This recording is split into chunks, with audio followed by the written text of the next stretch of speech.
Good morning. Welcome to our Tuesday meeting of May 13th. Before we get started today, Supervisor Arroyo has a situation that calls for the BOS to take formal action to approve her remote appearance in accordance with California Government Code 54953. Supervisor Arroyo, are you there? I am. Thank you. Good morning. Good morning. So if you could make your statement as to the use of the emergency circumstance. Thank you. I had a flight that was grounded for a major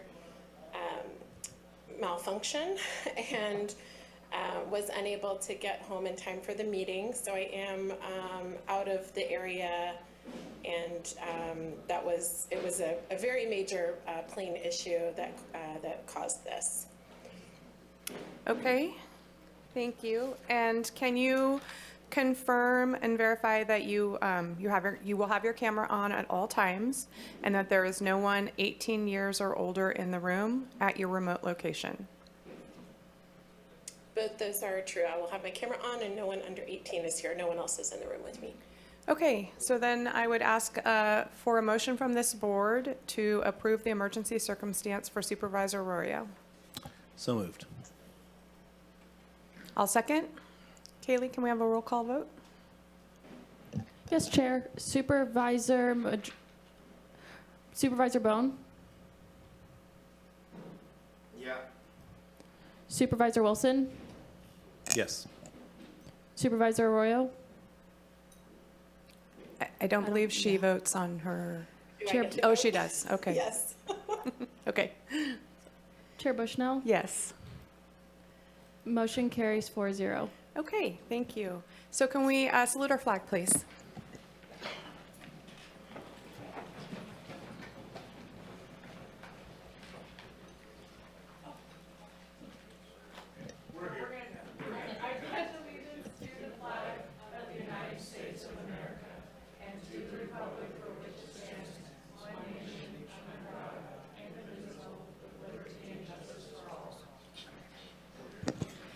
Kaylee, can I have roll call, please?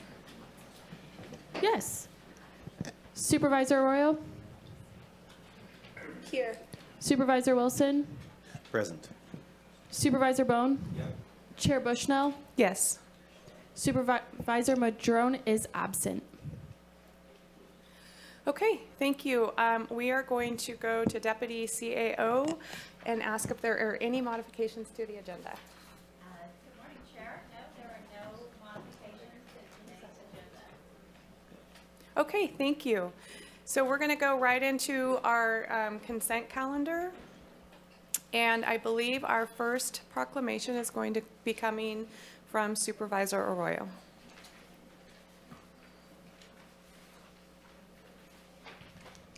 Thank you. I'm very sorry to miss this one in person.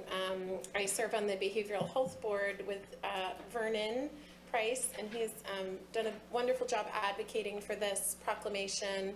And so I know there are folks there to receive the Peer Support Week proclamation. I'll go ahead and read it into the record, and then you'll have to have it presented by someone who's there in the room. Go Let ahead. me know when folks are ready. Does Okay. Vernon, you want to come forward?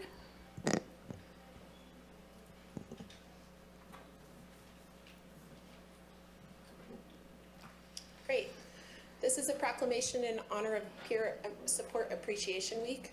Whereas peer support specialists are trained providers who use their lived experience to encourage, engage with, and support others with mental health, addiction, or trauma by using the recovery model and the principles and values of peer support to provide hope and to be a role model for recovery. And whereas peer support specialists use the Federal Substance Abuse and Mental Health Services Administration definition of recovery, guiding principles of recovery, mission, and vision to empower and assist their peers to live a life of their choosing and improve the likelihood of long-term recovery. And whereas the Humboldt County Department of Health and Human Services Behavioral Health Branch employs peer support specialists in the Transition Age Youth Division and the Humboldt County Transition Age Youth Collaboration, as well as the peer-run Hope Center, having long been a pioneer in the efforts to provide these services in Humboldt County. And whereas DHHS also employs parent partners throughout the children's system of care, where they provide critical support helping clients and their families navigate the system at various stages of engagement and treatment. And whereas, as of January 2022, Medi-Cal certified peer support specialist services are eligible for federal reimbursements, meaning the benefit of these services are recognized as a vital piece in the efforts to promote recovery and wellness. And whereas peer support is an emerging best practice, has proven to be a cost-effective treatment for mental health, addiction, and trauma needs, reduces inpatient hospital days and recidivism rates, and increases a consumer's ability to access culturally responsive community-based services. And whereas California is facing severe behavioral health workforce shortages, and peer support specialists can play a meaningful role in alleviating these shortages. And whereas there is a need to increase public awareness of peers, peer services, how those with lived experience impact the lives of countless adults, children, adolescents, and families within the health and human services sector, and how they are providing a shining example of recovery and the array of services delivered.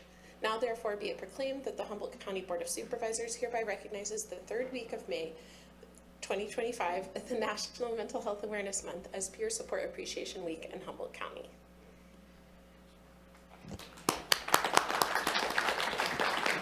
Thank you. So Supervisor Wilson is going to present you with the proclamation, and we'll get a picture, and then one of you can speak. Perfect. Come in behind me, guys. Come this way. I know.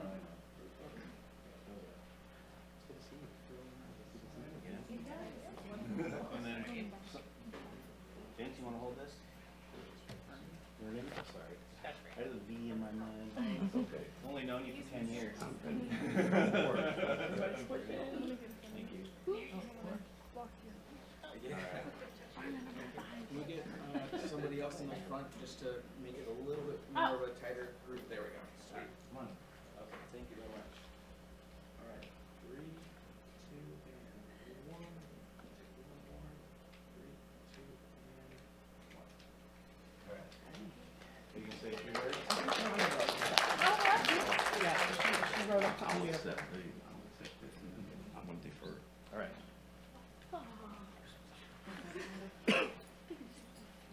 Thank you, Supervisor Arroyo, Supervisor Wilson, distinguished board members. Thank you so much for this. You've heard a request from the community from some time back, so I just want to say thank you.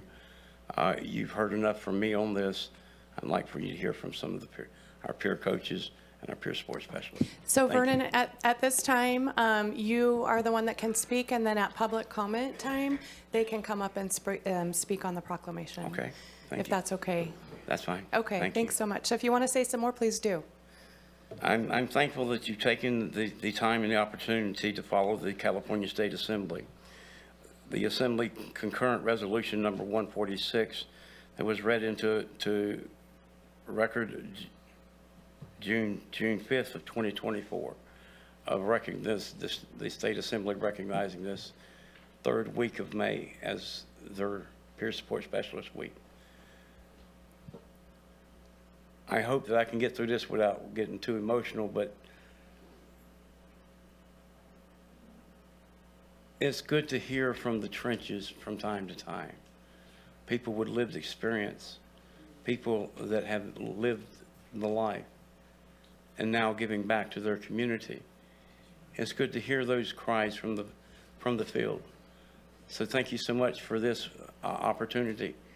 And I'd like for you to hear from other people at public comment. Thank you, Vernon. Thank you. Thank you.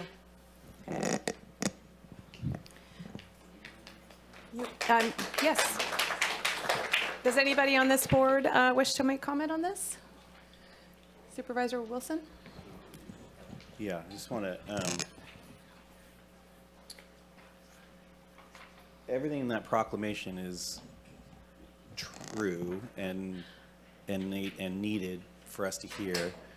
The folks with lived experience in this space just inform our decision-making every way, but it only happens if those people with lived experience feel that they have the capacity and the space and to do that.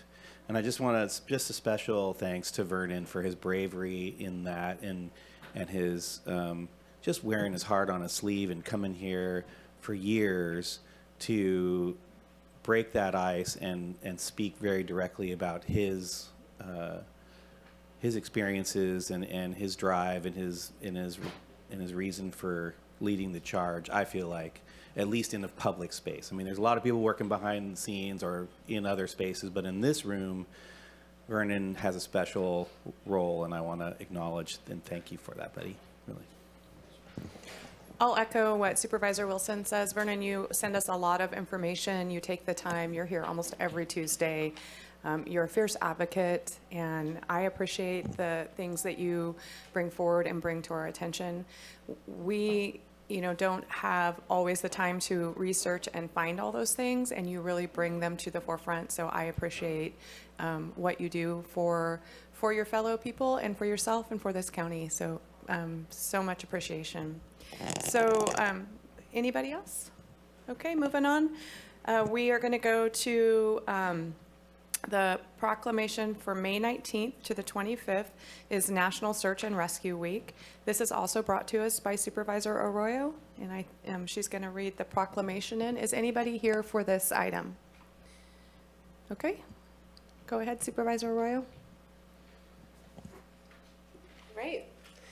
Whereas the U.S. Senate, National Association for Search and Rescue, and local search and rescue units across the United States have designated the week leading up to Memorial Day as National Search and Rescue Week.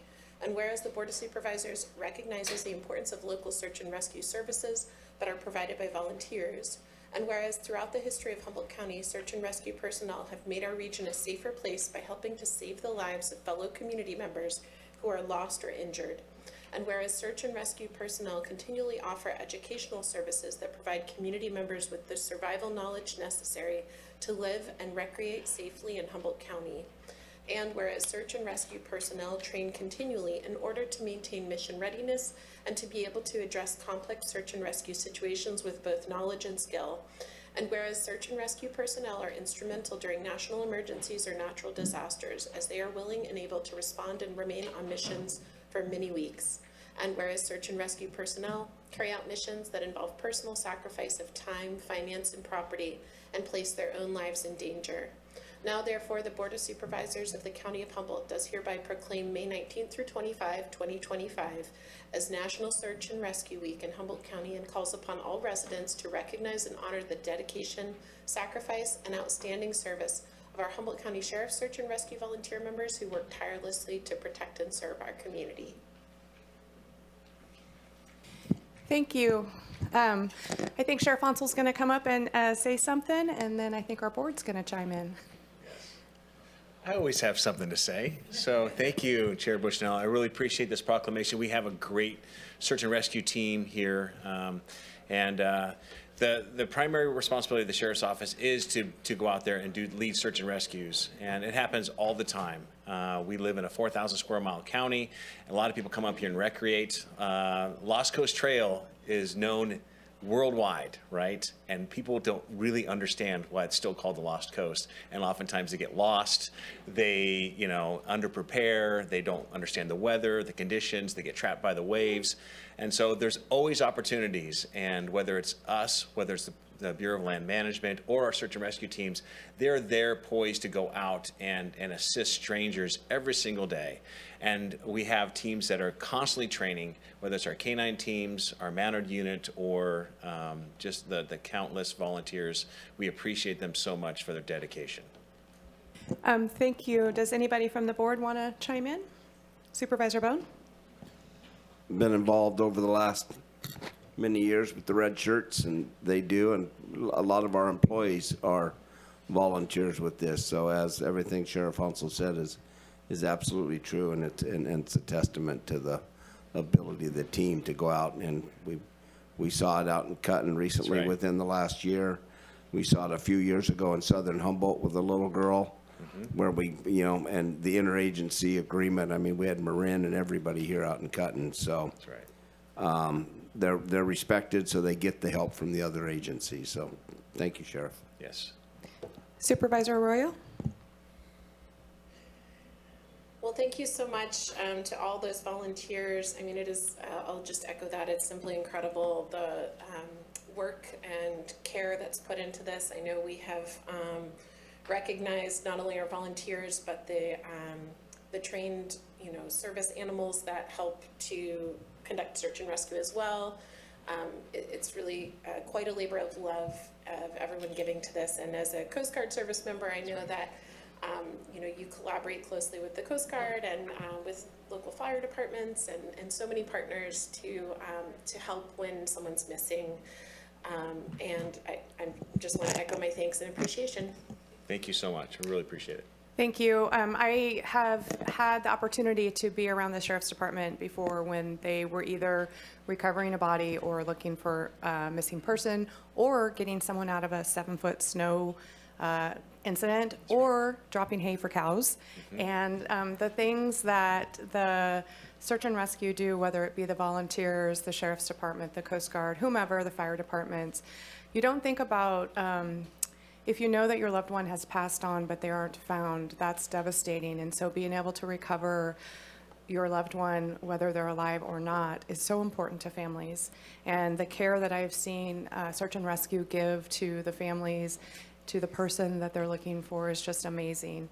I don't think that there can be anything worse than losing your loved one, but then not having your loved one to be able to lay to rest.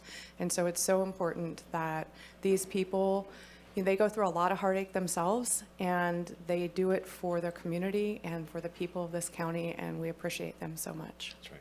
Thank you so much. Appreciate it. Thank you. So the next proclamation is Caregiver Appreciation Month. Is anybody here for this one? Please come forward.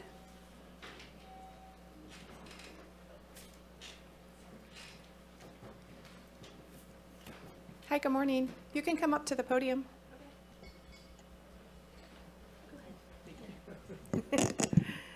So Humboldt County Board of Supervisors proclamation Caregiver Appreciation Month, whereas May is National Foster Care Month and in Humboldt County, we celebrate Caregiver Appreciation Month, which includes resource parents, approved caregivers, relatives, non-related extended family members, and caregivers working with youth living in short-term residential therapeutic programs.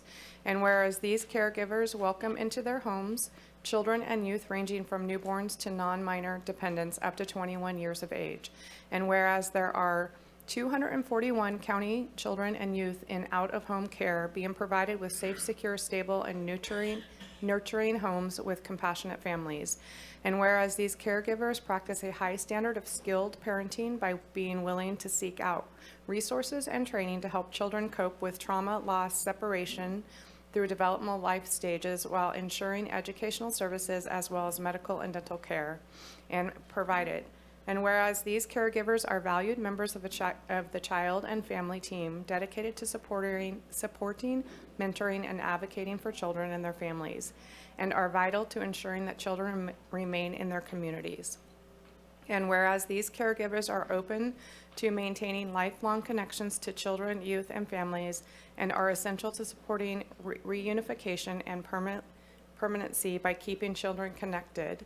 And whereas these caregivers meet a special need in our community by ensuring children and youth receive the attention they need, the respect they deserve, and unconditional love.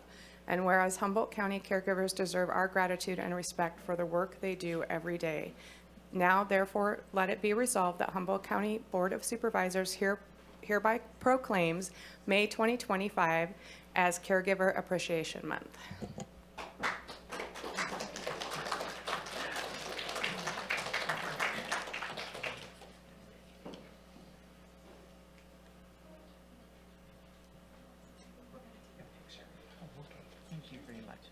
No, with you. You can leave that stuff there. That's right behind you. Okay, do you want to hold this?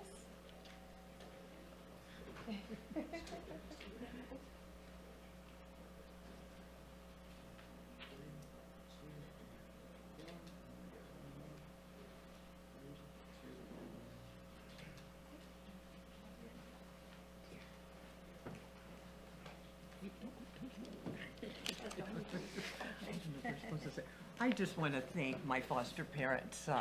Just want to thank my foster parents, Nicole and Jennifer Bice. They have just gone beyond the call of duty, helping all of our teen youth. I have to run all over Ferndale, looking into Humboldt County, you know, searching for our youth. Sometimes they've just gone beyond the call of duty, and I want to thank them. We had other foster parents too, but we have the flu season going around again, and the little babies are getting sick and making the whole family sick. Thank you so much for all that you do, foster parents. Thank you. All right. Thank you. Does anybody on this board want to comment? Okay, thank you. We will go to, the next one is retirement resolution. This is coming from Supervisor Madrone. And Lila, are you here today? There she is, hiding in the back. Well, we'll go ahead and we'll read this resolution, and then I'll bring it on down to you. You can step forward up here towards the podium, Lila. Oh, there she is. Yeah. Yep. No, it's not Lila. Hi, Lila. So whereas Humboldt County Department of Health and Human Services, DHHS, Community Health Outreach Worker, otherwise known as CHOW, the second, Lila Lucero, is retiring after almost 28 years with the county. Is it Lila? Is that pronounced correctly? Yes, it's Lila. Good, okay. Yes. Whereas Lila was first hired in 1997 as a part-time Chow 1, and whereas over the years she has promoted to a Chow 2, took a position as an extra help building maintenance custodian, left county employment for a couple of years, and then came back as part-time Chow 2 in 2004. And whereas in June 2005, Lila accepted a full-time Chow 2 position with which she held until her recent retirement. And whereas Lila has spent many of her years working in Eastern Humboldt community, where she connected community residents with essential services and resources and fostered relationships between local agencies. And whereas during the COVID pandemic response, Lila worked tirelessly on contact tracing, testing, and assistance with vaccinations. And whereas during her tenure with DHHS, Lila worked in a variety of public health programs, including the Alternative Response Team, Field Nursing, Nurse-Family Partnership, and the Communicable Disease Program. And whereas Lila has worked to advocate for the health, safety, and well-being of all members of Humboldt County, and has built lasting relationships and empowered countless individuals, helping strengthen the fabric of Willow Creek and Hoopa communities. Now, therefore, be it resolved that the Humboldt County Board of Supervisors hereby recognizes, honors, and expresses our gratitude for Lila's years of dedication to the county, her clients, and the community, and wishes her a long and happy retirement. Now, no coming back this time. Yes, right. You need to enjoy this. But thank you so much for your service and her years of dedication to her clients and the community, and wishes her a long and happy retirement, spending time camping, soaking up the sun at the river with her grandchildren, and attending the white deerskin and jump dances. So congratulations. All right. Thank you. Thank you so much.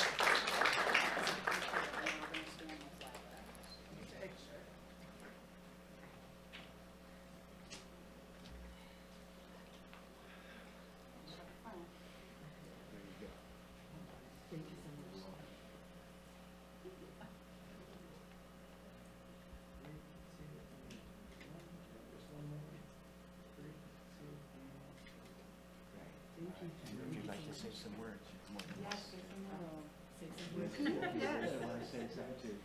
All right. So I just want to say, I kind of lost for words, but it's been a great experience working as a community health outreach worker in Eastern Humboldt, and working with the families I was able to work with. And then also I had a great staff and working with so many nurses. It's been a really great experience that I'll take to retirement with me. So thank you so much. Thank you. Thank you. Congratulations on your retirement. Is there anybody on the board that wishes to say, Supervisor Bohn? I kind of thought being, from, you'd probably have one hell of a garden, but it looks like everybody brings you flowers, so you don't have to grow anything, so And that's, all that is a level of respect for the people you've worked with and worked for. That shows a level of respect, and for that, thank you for your service to Humboldt. Supervisor Wilson. Well, I mean, as we do these retirements and the reminder of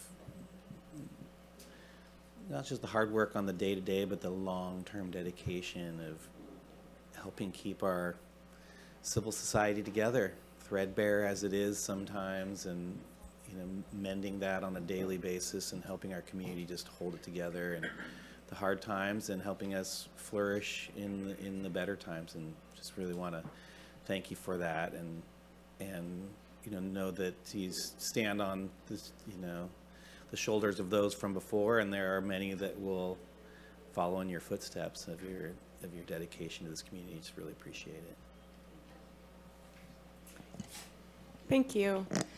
So you guys will have an opportunity to comment at public comment, which will be in just 1 second, like 10 probably. Thank you. So the next proclamation is National Police Week, and I think Sheriff Hansel's here for this.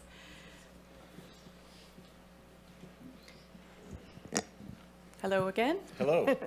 Whereas National Police Week is recognized annually during the week in which May 15th falls, as established by a joint resolution of Congress in 1962 and proclaimed by President John F. Kennedy to honor law enforcement officers who have lost their lives in the line of duty for the safety and protection of others.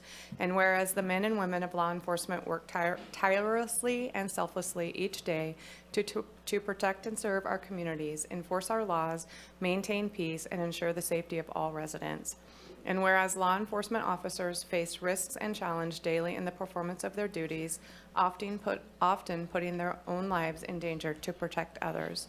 And whereas National Police Week serves as an opportunity to express our appreciation for the service and sacrifice of our law enforcement officers, and to recognize those who have made the ultimate sacrifice in the line of duty. And whereas we pay special tribute to the officers who have fallen in the line of duty and offer our gratitude to their families and colleagues who continue to bear the weight of their loss. And whereas the Board of Supervisors encourages all residents to reflect on the dedication and commitment of law enforcement officers and to honor their courage, service, and sacrifice. Now, therefore, let it be resolved that the Humboldt County Board of Supervisors here proclaims the week of May 11th through May 17th as National Police Week, and urges all residents to recognize and participate in appropriate observance, in honor of our law enforcement community.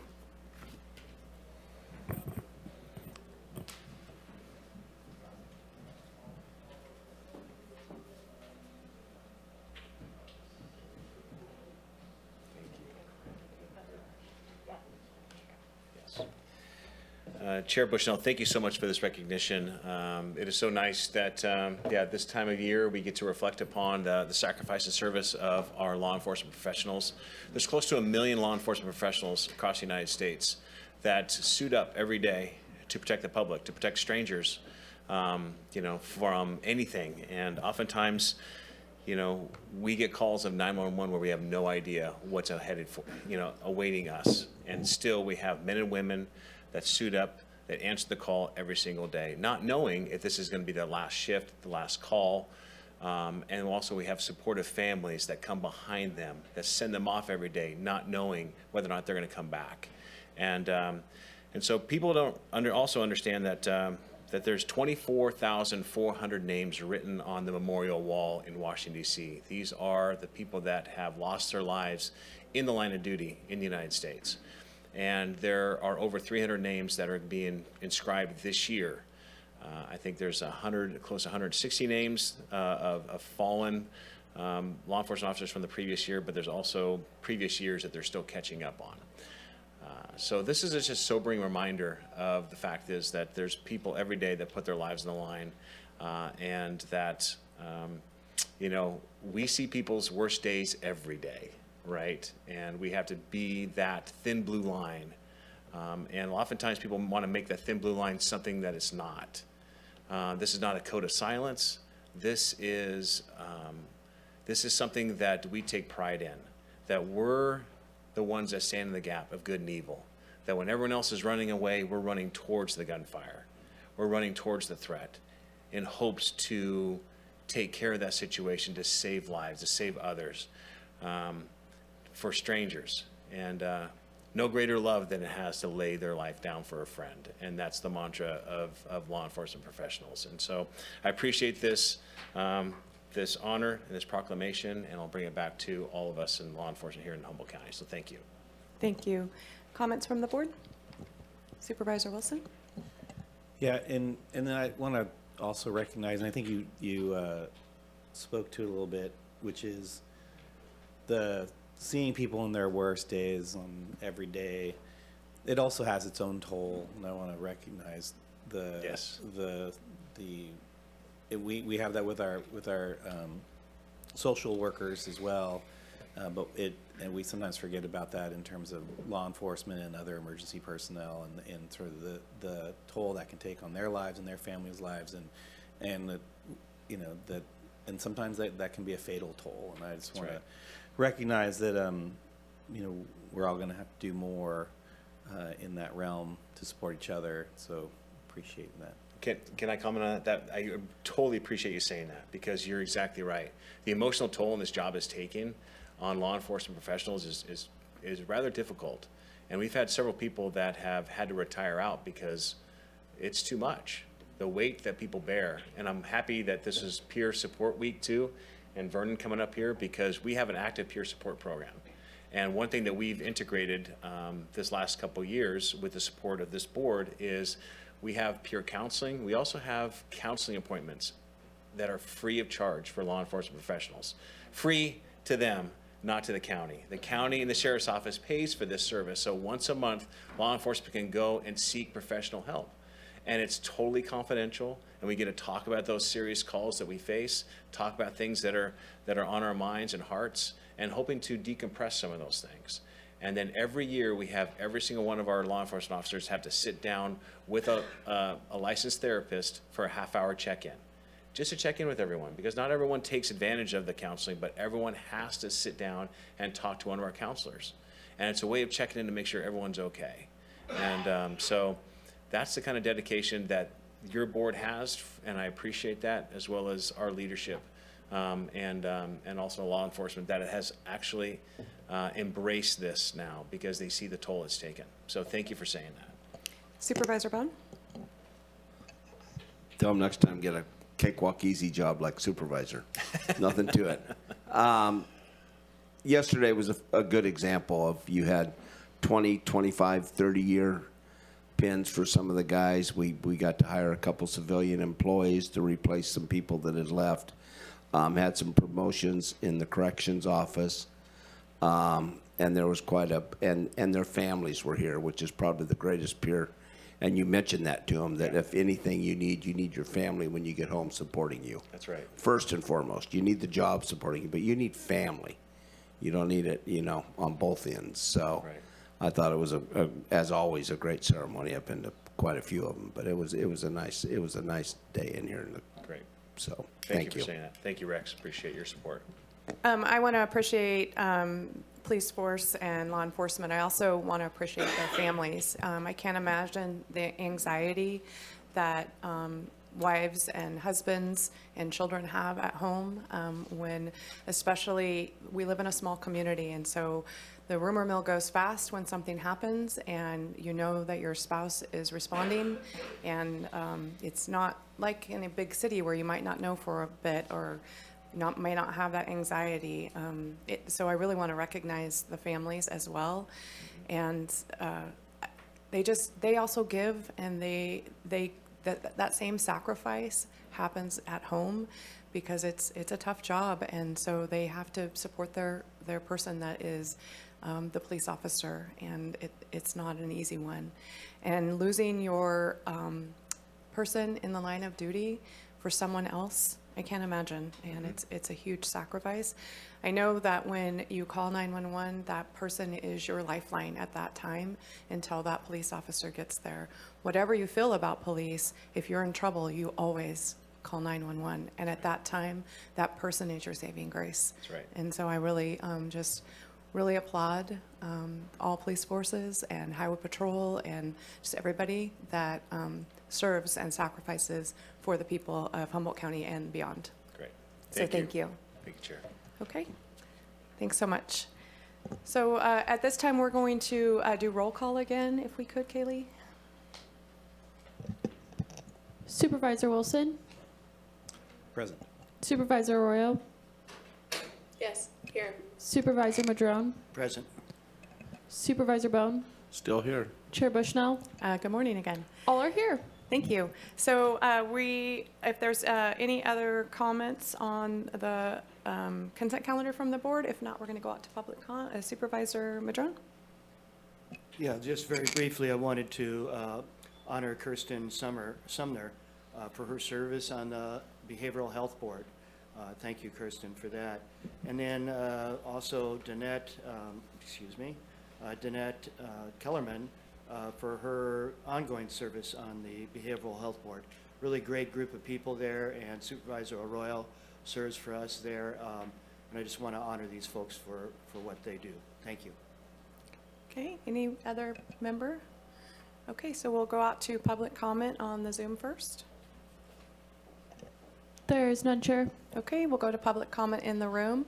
Now is the time to comment. If you want to comment on the peer group, anything that was on the consent calendar, please come forward to the podium. Good morning. Good morning, Kent Sawatsky. I'm back, or as Rex says, it's back. So it is not very happy. So I'm going to be having some negative comments today, but some positive ones also. I really want to. It's good to see the children in the room here. So I did wish to make a comment on item number 18, and we have the Humboldt County General Plan Annual Progress Report in here. And I was a little bit, I think we really need to maybe making more progress on our general plan. This was done in 17-18, and we haven't finished it yet. And so, so just as a little bit of a perception out there, Karen's in the chair this time, but we had something like $425,000 from Measure Z, which a lot of people felt might and should have gone into long-term planning rather than going where it was for our economic development department. So you might want to watch, because it's kind of perceived to be a last-minute thing. Money comes in there, and then all of a sudden it goes into the administrative department, and nobody else gets a shot at it. So just a little thing to watch on those things. I also wish to make a comment on the action summary for item number 10. And this is my time to actually make comment on how people actually voted on that particular thing, because we don't get to make comment before you vote, but after. So there was an item on there regarding the Garberville Veterans Building there, and I wanted to thank the 4 of you who did vote in favor of that. I think it was totally appropriate. I did question, you know, and I'll communicate with the one person who voted against it, Supervisor Wilson, but some of the logic there was such as we could put it in a different building, or we could get grants, and it's just, you know, from the public perception, you've been there for 10 years, and that could have happened in that time rather than last minute and then voting no because that didn't happen. So that's my comment on that. And I don't have which item it was on that one. I had a crib needle at home. So I do appreciate that, and I appreciate all the people that you've acknowledged here and the great staff for your working. So that's the upbeat thing rather than the negative thing that I'm going to make on comment on consent items. And for you, you're in the room, maybe someday you'll be up here and be an irritant to these people up here, and you can make public comment all you want to. So 3 minutes at a time. Thank you. Hi, good morning. Come forward. Good morning, everyone. My name is Rhonda Oath, and I am a family member and a person with lived experience in mental health. Today, I had considered talking about the long and heroic history of peer support movement that sets its roots in the consumer movement, and before that, the ex-patients movement and the survivors movement. After some thought, I had decided that it might be more impactful for me to share some of my own experience of peer support. I personally divide it into 2 parts. The before, because we are social beings, and even if we don't realize it, we partake in peer support every day. And the after, which is what I define as my experience with certified peer supports. My before got me through life for a long time. I remember in 8th grade, some mutual friends and I cuddled on the floor at school, hugging each other because our friend's pain had gotten too bad and she'd decided to leave this world. We hugged each other, feeling the same grief and guilt for not being able to do more for her. When I was 20, I remember staring up at big brown eyes wet with moisture as my friend told me I had scared him silly. I'd just gotten rid of the first responders, but he'd known that I lied to get them out of the house. I remember my brother handing me my journal. "Rhonda, do we need to talk?" he'd said. I told him I didn't know, and he said, "If you do, I am here." I can think of many times like these, giving me the faith and strength to stand and drag my feet forward. But I wasn't living, I was surviving until fate would have it, and I stumbled into peer support specialists, and they helped me guide in my journey. My after changed my world. I have very few short memories I could share of this with my life because it isn't short. Taking medication can be a big help if you're willing to admit that there's an issue to begin with, and I wasn't. For some, that medication's all that they need, but for the majority of us, it's more complicated than that, and that's where certified peer support come in. It's everything above and more. It's letting go of pride. It's realizing you're part of it all. It's deciding to make a change. It's jumping into the unknown. It's unlearning coping mechanisms that don't work anymore. Learning and trying new and healthier coping skills. Learning to talk to doctors openly. When and how to ask for help. Certified peer support specialists will not do it for you. They certainly didn't do it for me. Rather, we walk alongside, try together, fail together, share together. To me, both peer supports are important, and before got me through life, but after taught me that there was a different way, that I could be successful and even happy if only I try. Changing your life is a long, complicated journey, and I was brave enough to start because I wasn't alone. I had guidance from those before me. Thank you. Thank you so much.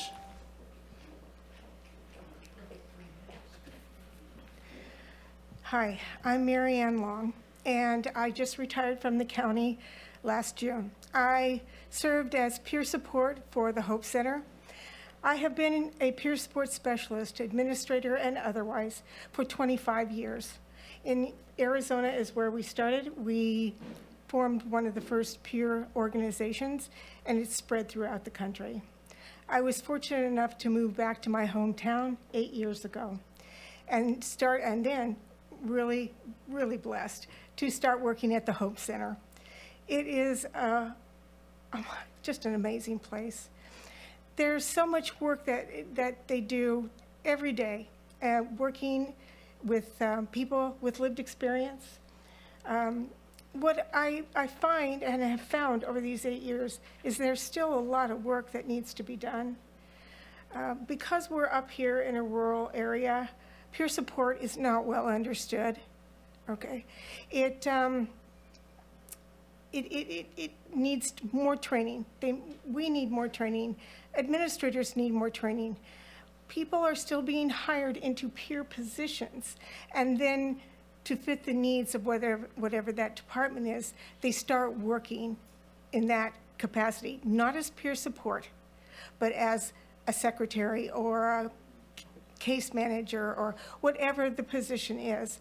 There is actual training, and I know you know this, for peer support specialists and certification, and it is a very important part of mental health recovery.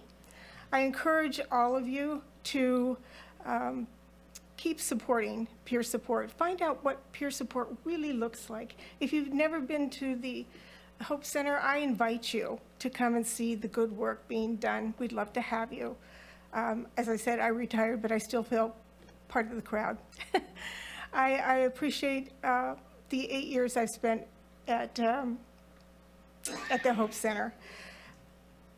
I really, from my heart, want to see peer support move forward in Humboldt County, and it won't happen without your continued support and support for training of peer support in the field that they are now certified in. I appreciate your time. Thank you very much. Thank you. Hi, good morning. Good morning. My name is Alex Childers, and I'm a peer coach at the Transition Age Youth Division and a member of AFSCME. Thank you for your words of appreciation for what peers do for Humboldt County. I grew up in Humboldt, and I have experiences of navigating our behavioral health and foster care systems. I was hired as a peer coach to share my experiences, to give people the opportunity to avoid ending up in the same situations I was in, or if they're already system involved, to help them move through them and help them thrive. Today's proclamation states that peer support is a cost-effective treatment for behavioral health challenges, and that we can play a role in alleviating workforce shortages.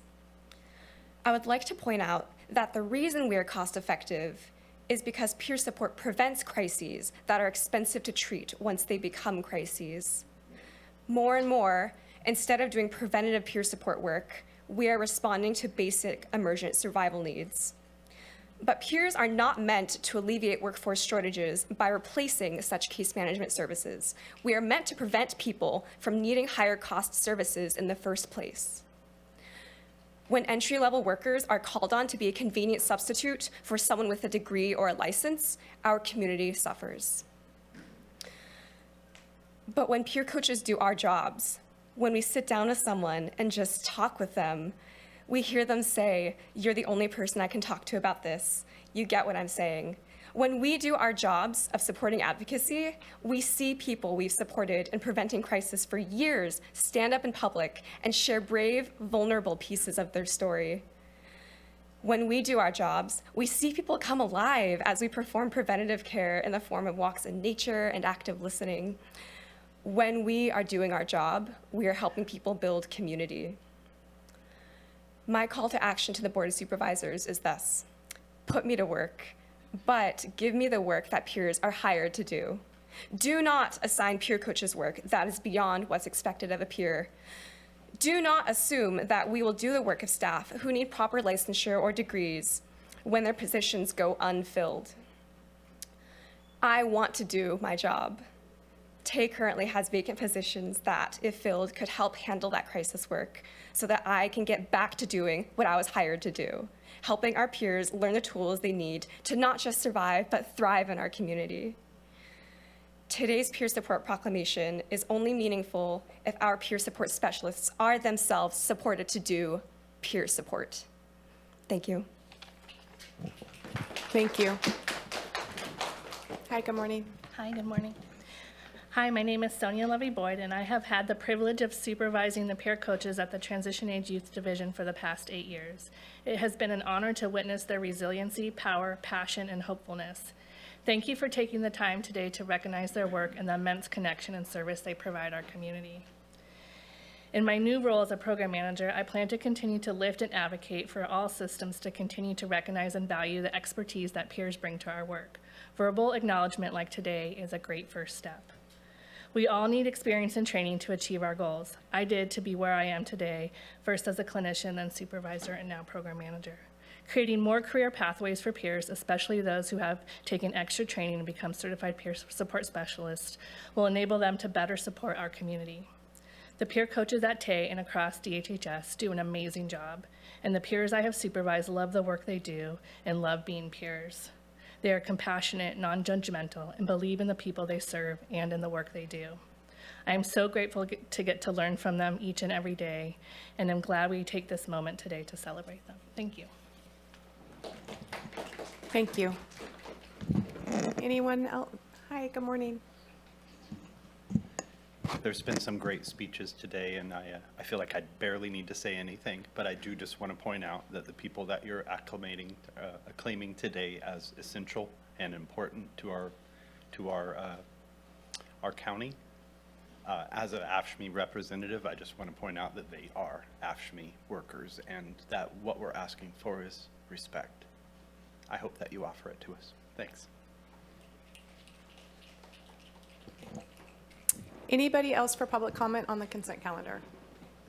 Okay, seeing none, I'll close public comment and bring it back to the board for a motion. I'll move consent.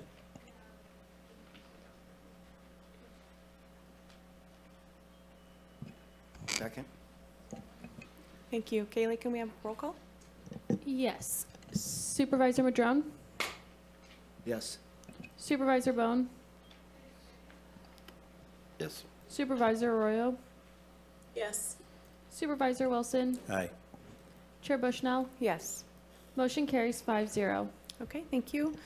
Next, we are going to go to our time set of 9:45, and this is being brought to us by Supervisor Wilson. Okay. Rhett, you want to introduce it? Okay, Supervisor Wilson. All right, well, as you know, we have a program bit that we do occasionally where we have folks come in from our various high schools and sometimes even our junior highs and elementary schools. But today we have students from Redwood Coast Montessori, the Arcata campus, the high school, and they're going to give us a bit of a presentation about something that they've been working on. We're going to have a little bit of dialogue with the board in terms of, not dialogue, not a back and forth, but we're going to talk about what we do a little bit. And this is part of our education program. I want to say I met with these students some time ago, God, it's months ago. What a great crew. I want to say smart, engaged, motivated. I just want to, and I want to thank Dakota for pulling this together, and Jim Ritter as well. And he's always a force of good in terms of getting young people engaged and in these spaces. I'm glad you guys were here from the beginning to see some of what happens here. It's mostly the proclamation time, but there's decision making that also happens here as well. So I'll let you guys start off. Give us an introduction of who you are, what you're about, and what you want to present here today. Yeah, we do have a presentation that I gave to Kaylee. That we're Okay. And It is ready, and when your slides are ready to move to the next, just give me a thumbs up and I'll move them for you. Thank you. All right. Good morning, supervisors. Thank you for having us here today. We are from the Redwood Coast Montessori High School. We did a community survey about the wind project. Thank you. Here at RCM, we are a project-based learning high school. We focus on building a community where everyone feels comfortable to express their opinions and feelings. We also talk about issues that come up and try to find our best solutions for them. Our school does a lot of hands-on projects, and we don't have typical finals that other schools have. Instead of having finals, we have exhibitions where we share our big projects out to our friends and family. That makes us different compared to other high schools, and this project is an example of that. So why the wind project? We surveyed our community about the proposed wind energy project. We chose to research this topic because it is relevant to our local community and stands to irreversibly change Humboldt for better or for worse. It also pertains to topics that are important, very important to us at RCM: renewable energy and climate consciousness. Hello. We chose our questions based on how relevant they are to the wind farm project. The questions helped us gather information from the community that gave us a better understanding of their knowledge on the wind farm project and on other energy solutions. We reached 84 people with our survey through posters put up in Arcata, Eureka, and McKinleyville. We also put the survey up on social media and around our school. With each response, we gathered data about the opinions and concerns of the community with regard to the wind farm project. The majority of the responses are for the wind farm project. In our survey, 1 represents strongly in favor and 5 represents strongly opposed. As you can see, 47.6% of people are strongly in favor of the wind farm project, a very strong majority. Here's some community stances. We left an open portion of the survey for people to fill in their own opinions, so I'll read off a few of those. One says, it's our best shot at getting better energy infrastructure and would help the North Coast become energy independent. Another one reads, moving away from fossil fuels and helping Humboldt be energy independent. That's a good thing right here. Good to move on. Community and tribal support earned by board. The neutral polling results suggest many people may not know enough about the wind farm project or the board's actions in reaching for support. As you can see, the majority of people are strongly in the middle. They're neither, they have no strong opinions either way. So it displays a clear uneducation in the population. Clearly people don't know enough, and they show that in this survey. Thank you. We also asked people who responded to our surveys about possible other solutions they could think of for clean energy. And the main one that people brought up was solar. But these are some of the main sentences, like Ben was saying, we invited people to write also and not just answer to questions. One of them that stood out is the bottom one. Solar power is not really efficient either, and it's costly over time. Hydro is an option, but maintenance and cost over time is an issue, especially with the lack of power. Saltwater hydro is an option, but it impacts the environment. Nuclear power seems like the logical solution for how much energy you get, but also a huge eyesore in cost. It's definitely most efficient. We invited the people who filled out our survey. We told them we were going to do a presentation to you guys, and we asked them if they had any questions that they would like us to ask. These are the main ones. What is the council's role in this project, and what are they doing to ensure the completion of it? What are some of the potential impacts of the offshore wind farm may have on local marine life and the fishing industry? What are some changes locals will directly experience due to the project? And what impact will the budget cuts from the federal government have on the project? Thank you. While our survey was able to reach a decent amount of people and get a wide range of opinions, it does have some limitations. We didn't collect any information regarding age, ethnicity, region, tribal involvement, or education level. And people who didn't have any access to a device that could scan QR codes were unfortunately excluded from the survey. We didn't intend to write them this way, but some respondents believed that our questions were leading people's answers, which may have impacted some of them. Although we didn't have the largest survey pool, there's some clear opinions on both sides. People mostly feel uninformed about the project as a whole, but from the information we gathered, we put together a chart categorizing people's thoughts. Some of the supporting claims were it's clean energy to fight climate change, or it's better than fossil fuels. Some opposing things where turbines are an eyesore and locals may not benefit. And then more neutral senses where people need more research and it would support clean energy if locals benefit from it. Our Q&A synthesis. In our Q&A with Rachel Smith, Program Manager with the Humboldt Area Foundation and Corps, she informed us that the Humboldt Wind Farm project is a proposal with a lot of investments. It's not just one project, it's a whole bunch of projects. The construction could last about 30 years, and the funding will come partly from feds and in the form of mega grant of $500 million, as well as state funding sources. The wind farm project has not been promoted very well. Not a lot of people know about the project, despite efforts from RCAA. Potential concerns of the wind farm project include dredging of the bay, which could impact our oysters and seaweed industries, as well as vital eelgrass habitats. Thank you. We reached out to our community, and one person that got back to us was from Natalie Arroyo. This is her statement. I am cautiously optimistic about the growth of offshore wind energy generation on the north coast of California. Our wind is strong and consistent compared to other areas of the county. So I think it's a very likely that this will happen, although it may take a while. Our world continues to need more energy, and I support energy conservation measures too, but I see wind energy as one of many energy solutions to have a more renewable suite of power options.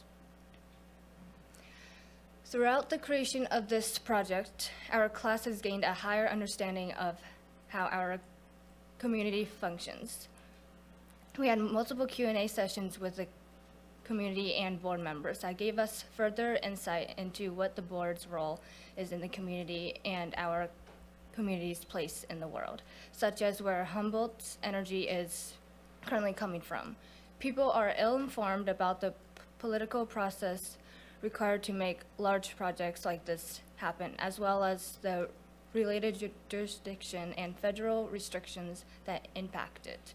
A lot of people in Humboldt County have limited tech access, which can make it difficult to get a majority of the communities involved. The board's role is to oversee projects and make sure that the process is done legally and correctly. The board also informs the community about projects, attempting to assure that everyone has knowledge of what the project will do and what they will cost. Thank you.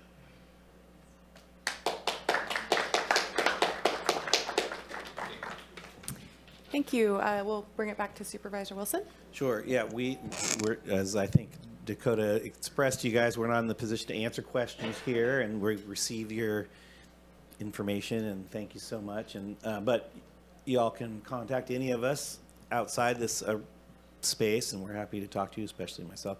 I want to note that when I met with the students, it was a totally different subject.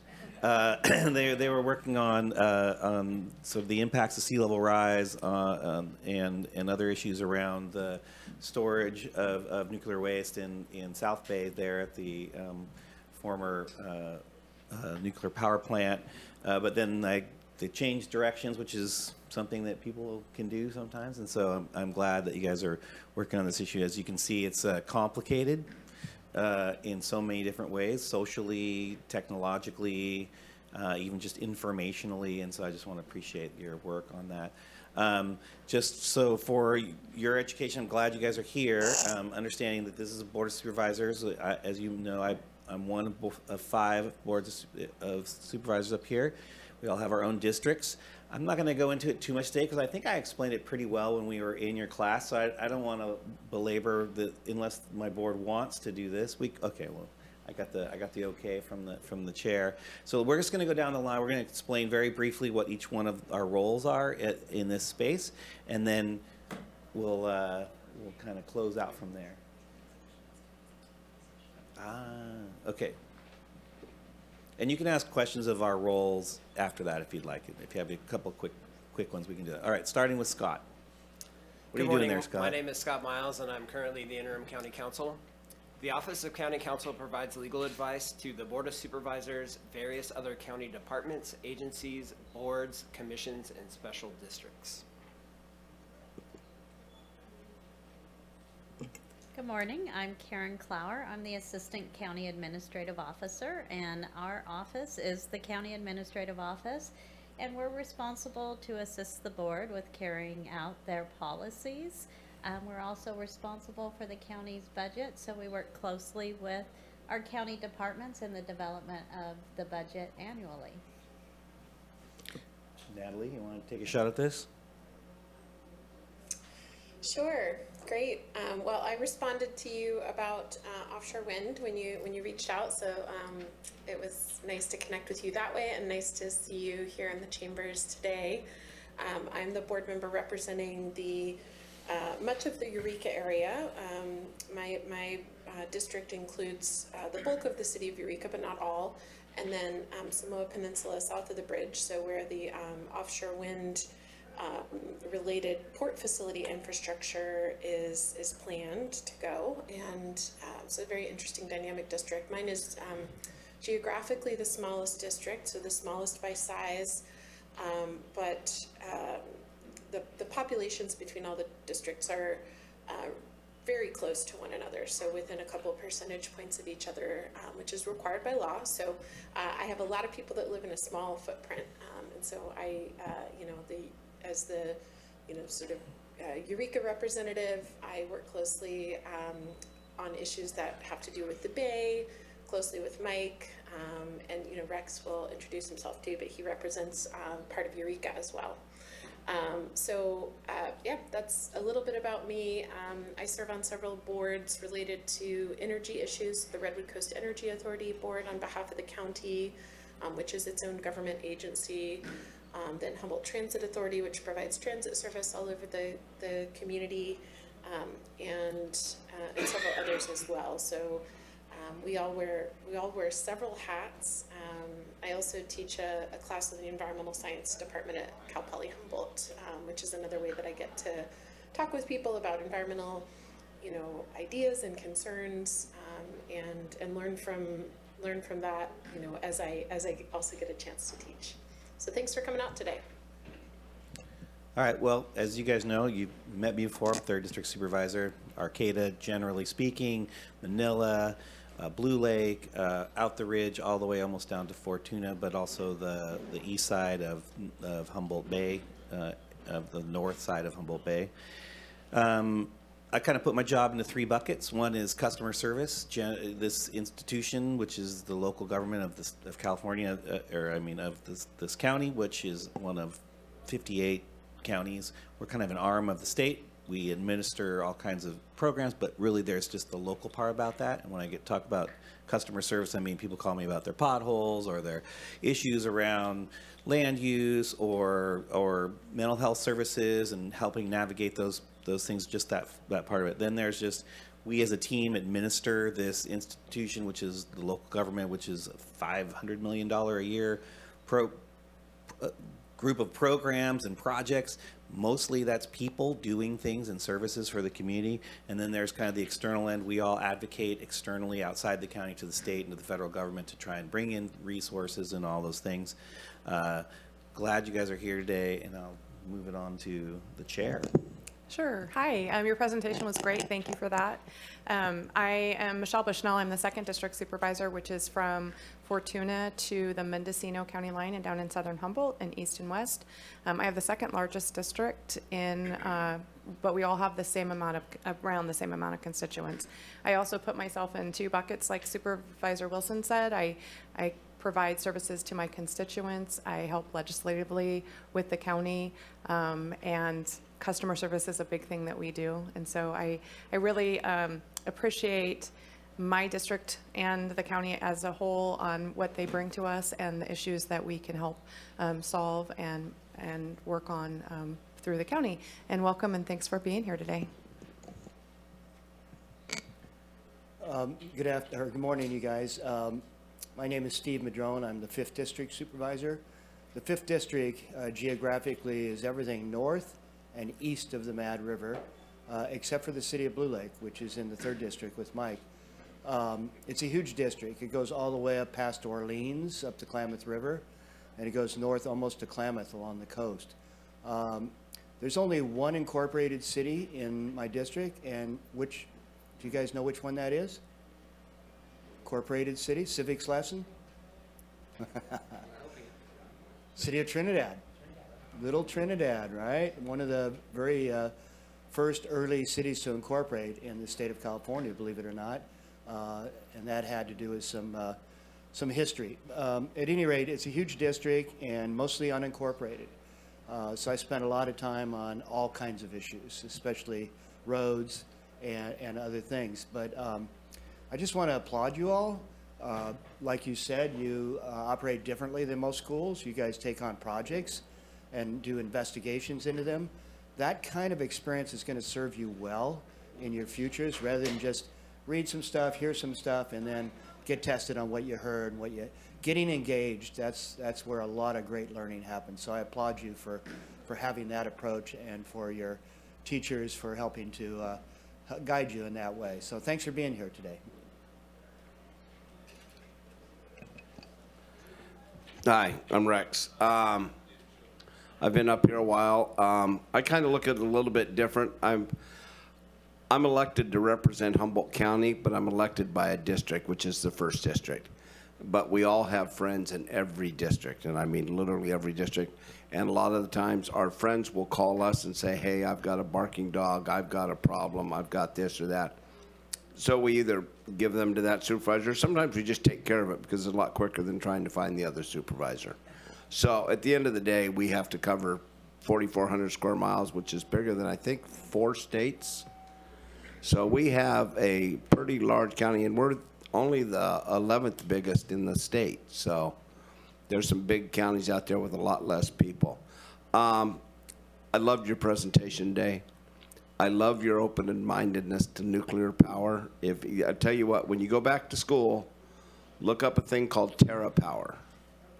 They are building, TERRA power. They are building the first new nuclear facility in the United States. Now, you would think it would be somebody, but it's Bill Gates, a company Bill Gates founded.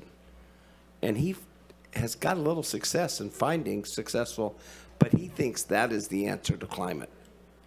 They're small, they're easy. They're talking about building smaller ones to put by the cloud storage facilities, the cooling facilities and stuff like that. But just as you're going along and looking at these things, I suggest you look at that because it's pretty interesting to follow. So anyway, welcome. Hear great things about your school. Good job.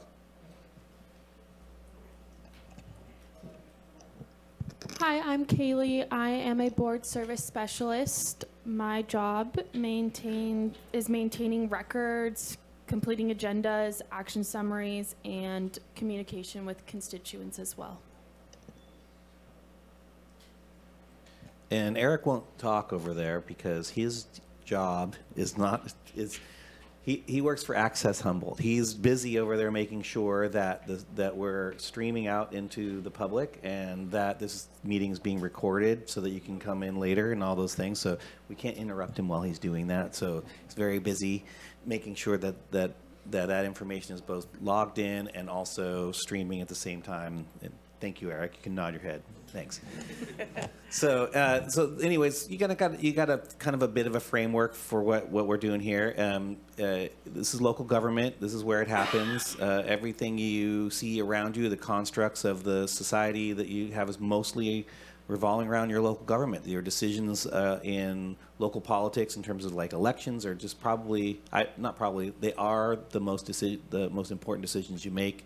And the most effective engagement you can have, and so I really want to appreciate you guys being here today, and yeah, hopefully we'll get to do this again next year. We're not quite done, so at this time we're going to go out to public comment, and we'll start on the Zoom. Thank you, Chair. I have none. Okay, and then we'll go to public comment in the room. Welcome, Kent. Just to let you know, the reason there's nobody on Zoom because I'm here.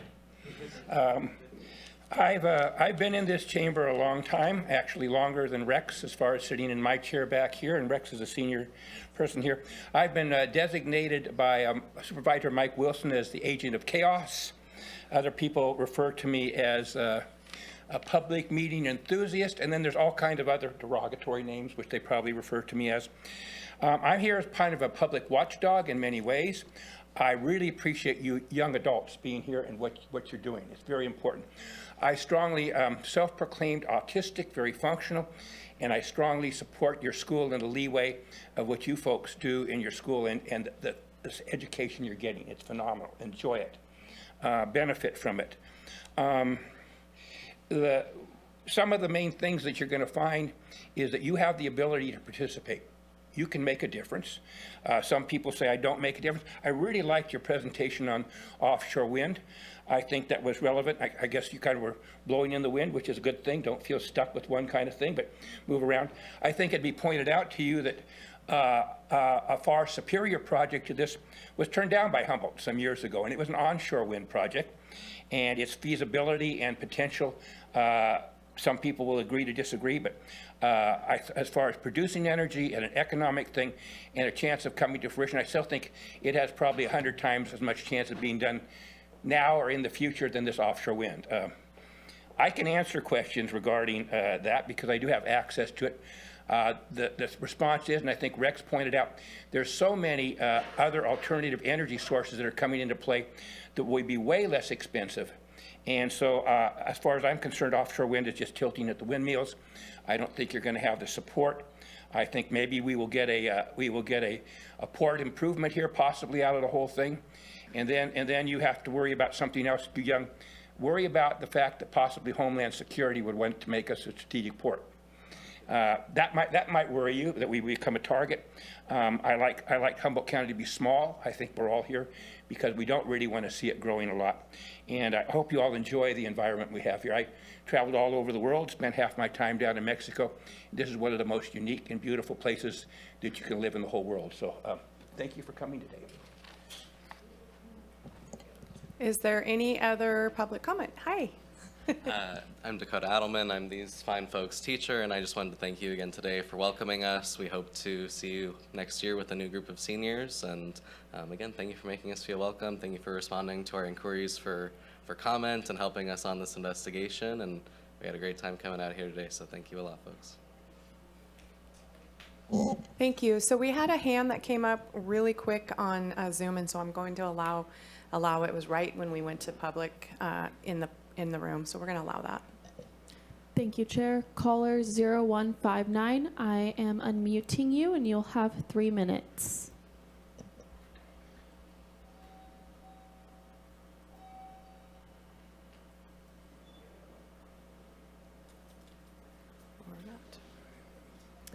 You can press *6, and that should make you available.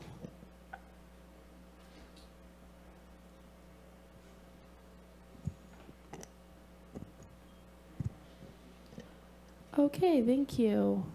Okay, so we're going to close public comment, and we're going to bring it back to, did you want to do public comment? I'm sorry, I didn't see you. The line's over here. Hi, welcome. It's my first time doing public That's comment. okay. Thank you. Welcome.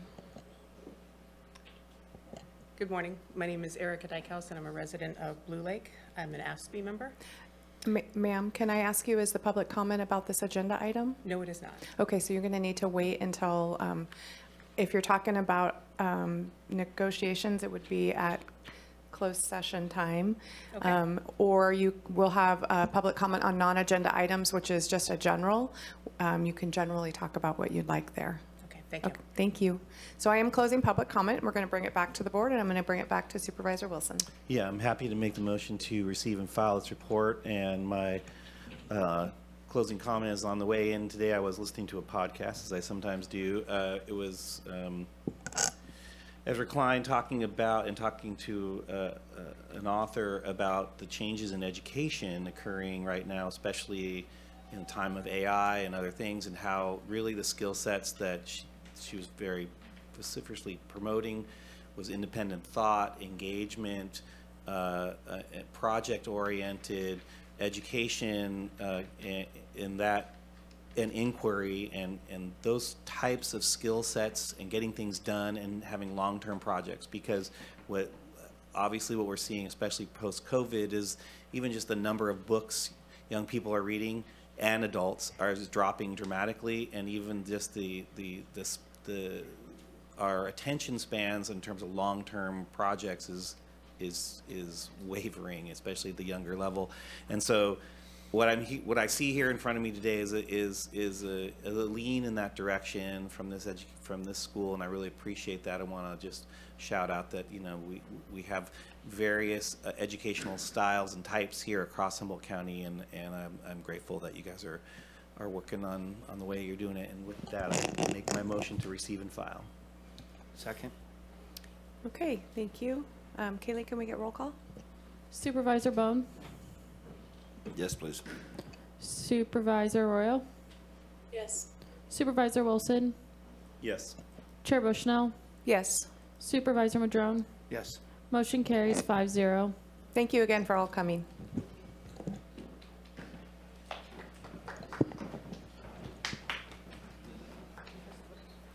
So the next item that we're going to go to is public comment on non-agenda items. And if you're on the Zoom, make sure you're listening to the cue on the phone instead of on the TV, because it is delayed sometime. So first we'll go to public comment on non-agenda items on Zoom. Thank you, Chair. Caller 0159, I will unmute you, and you can try to press *6, and you'll have 3 minutes.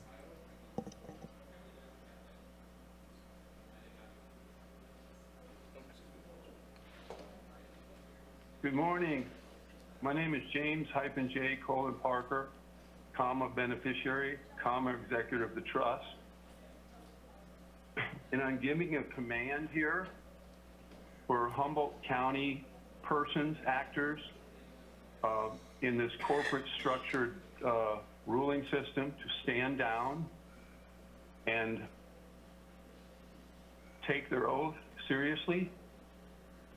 The oath to the United States Constitution, the Organic Constitution, the oath to the California State Organic Constitution, to uphold the rights and maintain your prohibitions against the people, and let them live their life, experience their liberty, enjoy their property, have peace, and pursue their happiness without hindering them, without due cause.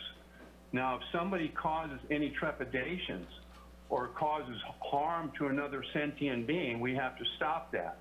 But other than that, you have to allow people to experience the full vibrations of life. You're not their master. You're their servants. Let them live. In particular, the First Amendment.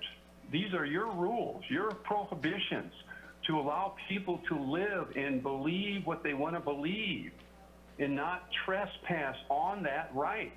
And then there's a whole plethora of inalienable, unalienable rights.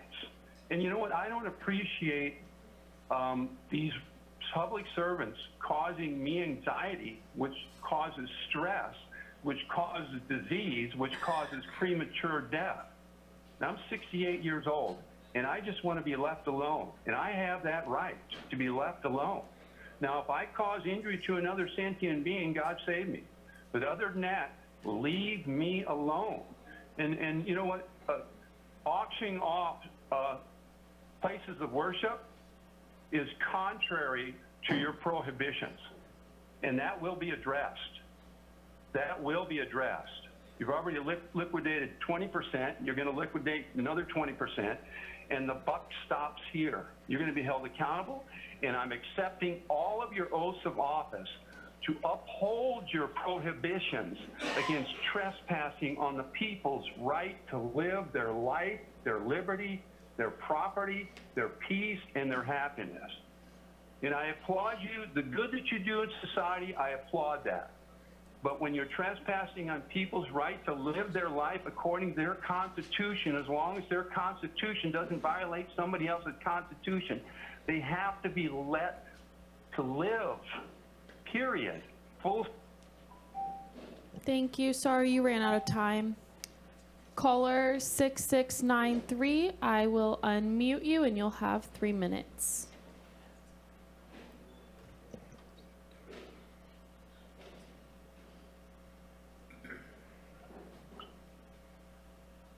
Hello, my name's Tyler Blevin. I'm sure all of you have seen the petition to save the Mad River fish hatchery that I started going around. I'm just calling in today to see if the supervisors would be willing to back something to help save the hatchery. We're kind of in a dire circumstance right now. In approximately 2 weeks, they're going to be forced to release 210,000 fry into the main stem of the Mad River that are unclipped, that are hatchery fish. And they're essentially going to get eaten by other predators. They're not ready to go out into the river. So we're going to lose, even if somehow we manage to keep the hatchery open later date, we're going to lose the whole class of fish, hatchery fish in the Mad River. For, you know, the whole West Coast is struggling immensely with steelhead and salmon populations. And I just would hope that, you know, our local supervisor board could work with me and also with the NorCal Guides and Sportsmen's Association, help try to prevent this from happening. My understanding is that the hatchery needs about $300,000 to continue to run throughout the year in order to raise these fish up to grow big enough to be released and survive. This is I think every single one of you has probably been to the hatchery. I know that I was there as a kid, and I take my children there, and classrooms ago, I went there when I was in kindergarten for a classroom. And we're just looking for help from you guys. You know, we're your constituents, and we're in a bad position, and you know, the CDFW is going to shut this hatchery down, and we're going to lose this whole class of fish, even if we do manage to keep it back open, and something needs to be done like ASAP. And we're looking for support from the supervisors to, you know, help keep it open. Thank you. That is all on Zoom, Chair. Thank you. Public comment on non-consent items in the room, please. Good morning again, Kent. Non-agenda items. You said consent. Sorry, non-agenda items. I'm a little picky today, I apologize. No, it's fine. So, you know, I was sitting upstairs a little while ago before this meeting, and I sit on the bench out there where the people are coming to go in and for their the trial to try and keep their children. And it's a real common theme there, and it's very distressing to me. So I'm going to go ahead and do, this is actually legal notice, a little different than the last fellow was doing there. But if you have a, let's say if you have someone in your staff that there's a sexual harassment suit or anything like that, you have an obligation to investigate that. Now, the big money gets paid out when you don't. And if you try and sweep things under the carpet, then that's where the big money happens. You want to avoid those things. So this is even more egregious to me, and I'm putting you on notice, legal notice, and once this happens, and if you don't follow through and investigate what I'm asking you to do, then you lose what we call diplomatic immunity. That's what I call it. And you can talk to your counsel. I've talked to your counsel, other people around. And basically, if it's involved, and you lose that because it's a criminal act. So if you're complicit to a criminal act, then this goes into your pockets, in other words, and it goes into your personal freedom. So if you're complicit to people being sex trafficked, and I've asked your HR department to investigate, they refuse to do so. And it's just like a claim for sexual harassment. Since they refuse to do so, you folks are at risk, and the county's at risk. Just to give you a little idea, there was a major case that just happened over in Trinity County, and it looks like we can take CWS and other county things into federal court for violating our rights. The parents of these children that are being turned over to people and they're being sex trafficked. I talked to a person up there. They won't listen to the children. They had a 3-year-old. The 3-year-old was put into a home that we were talking about earlier. And the children say, they're doing this to me, Mom. What can you do? So we're not listening to the children. You're at risk. The judgment, my understanding in the Trinity County case is between $10 to $15 million on one case is what they're going to have to pay out because of them sticking their head in the sand, not listening, not investigating. And since I've been told your HR department won't investigate, I'm bringing this to you. Your failure to investigate in the future means that most likely you folks will be named in litigation, and you will lose your diplomatic immunity, and you can be personally sued and prosecuted for criminal action. So I'm just kind of giving you a little warning. You might take this seriously. You may decide not to. Anyway, I don't like being here, and I don't like to have to bring it to this level, but that's where it's going, and so be it. There's probably, I think there's 100 cases on class action lawsuit in California, probably moving forward, and 10 of them are probably in Humboldt County. Thank you for the opportunity to speak. Thank you. Is there anybody else in the room for public comment on non-agenda items? Seeing none, I will close public comment on non-agenda items. And the next item we'll go to is, it's a public hearing, and it's going to come from Human Resources.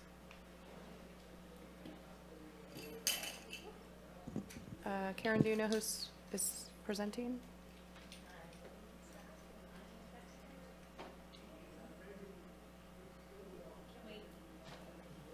Can we move to the planning item first? Sure. I think my concern is there's people in the room for this item, so. I'll reach out to HR. Thank you. So I guess we'll come back to this one, and we'll go to the Planning and Building Department.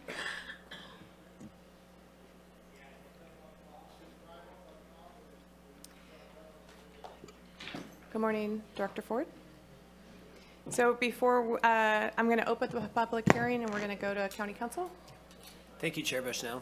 Currently before the board is an ordinance amending section 311-7 of the Humboldt County Code by rezoning property in the Bridgeville area.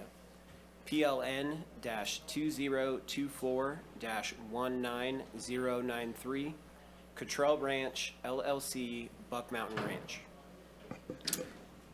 Thank you. Is there any ex parte communication from this board? Okay, seeing none, we'll go to Director Ford. Thank you, Chair Bushnell. Good morning. John Ford, Andrew Whitney to present this. I'm just going to let Andrew give a very brief presentation.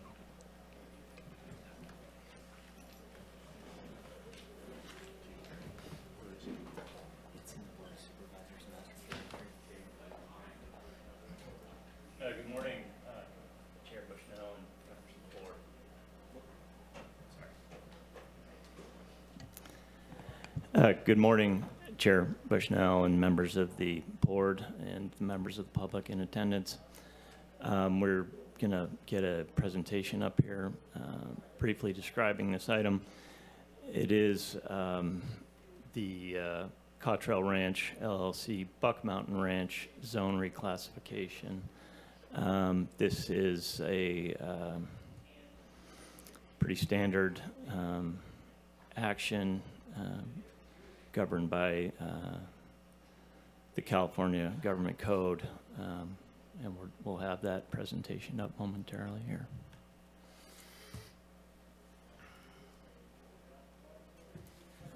Okay, let's get started. We have, we've kind of covered this already.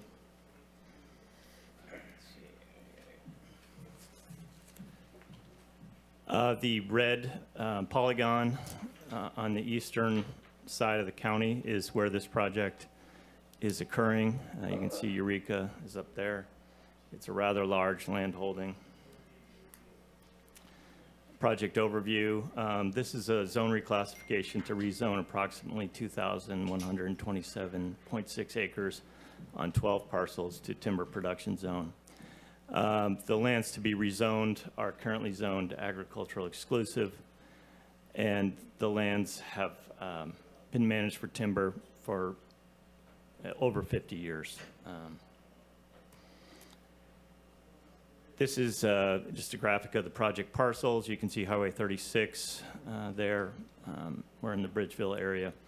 The parcels are contiguous. You can kind of see through transparency the level of forestation of these parcels. These are the findings to be made through this process. The project meets the definitions for forest timber production zone specified in the government code.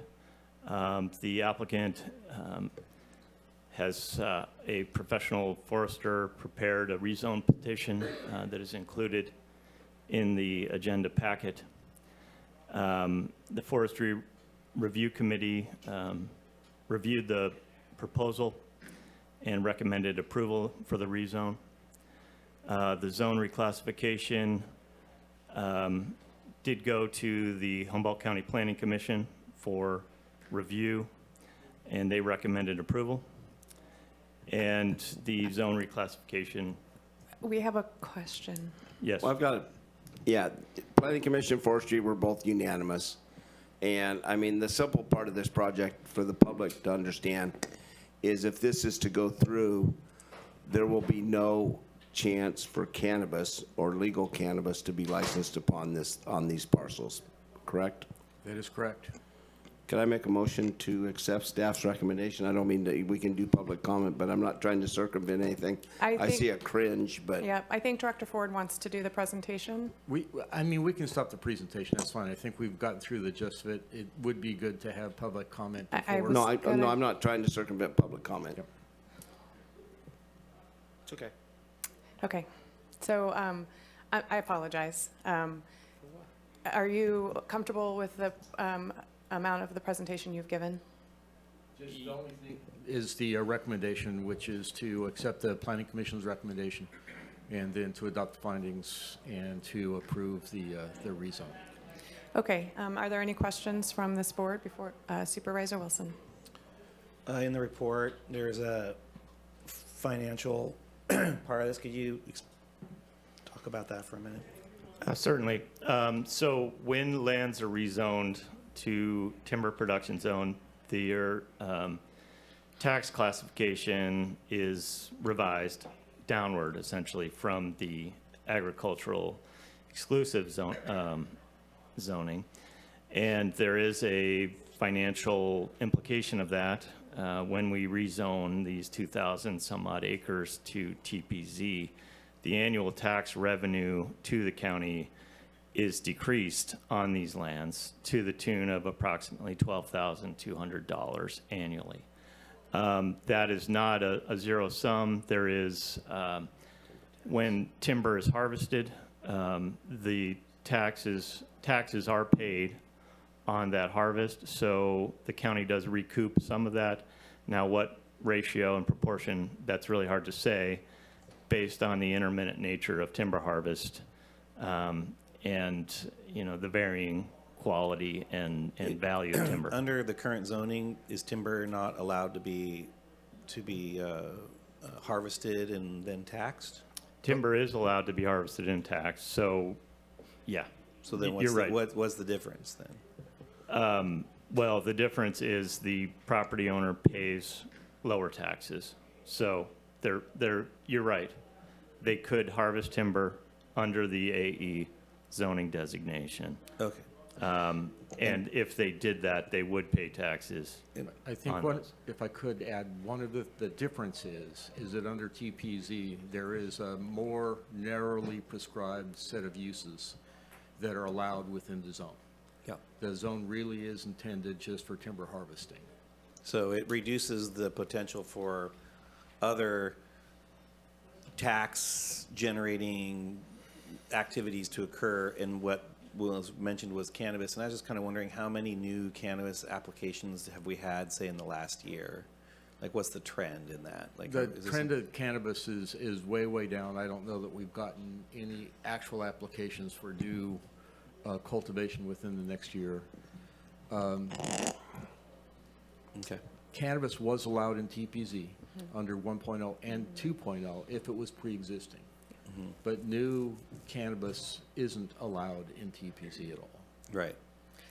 So, I mean, so the loss of that entitlement or potential entitlement under AE I'm not personally that concerned about. I don't see there's any sort of trend for new cannabis farms in this area. I just don't think that's an issue by any means.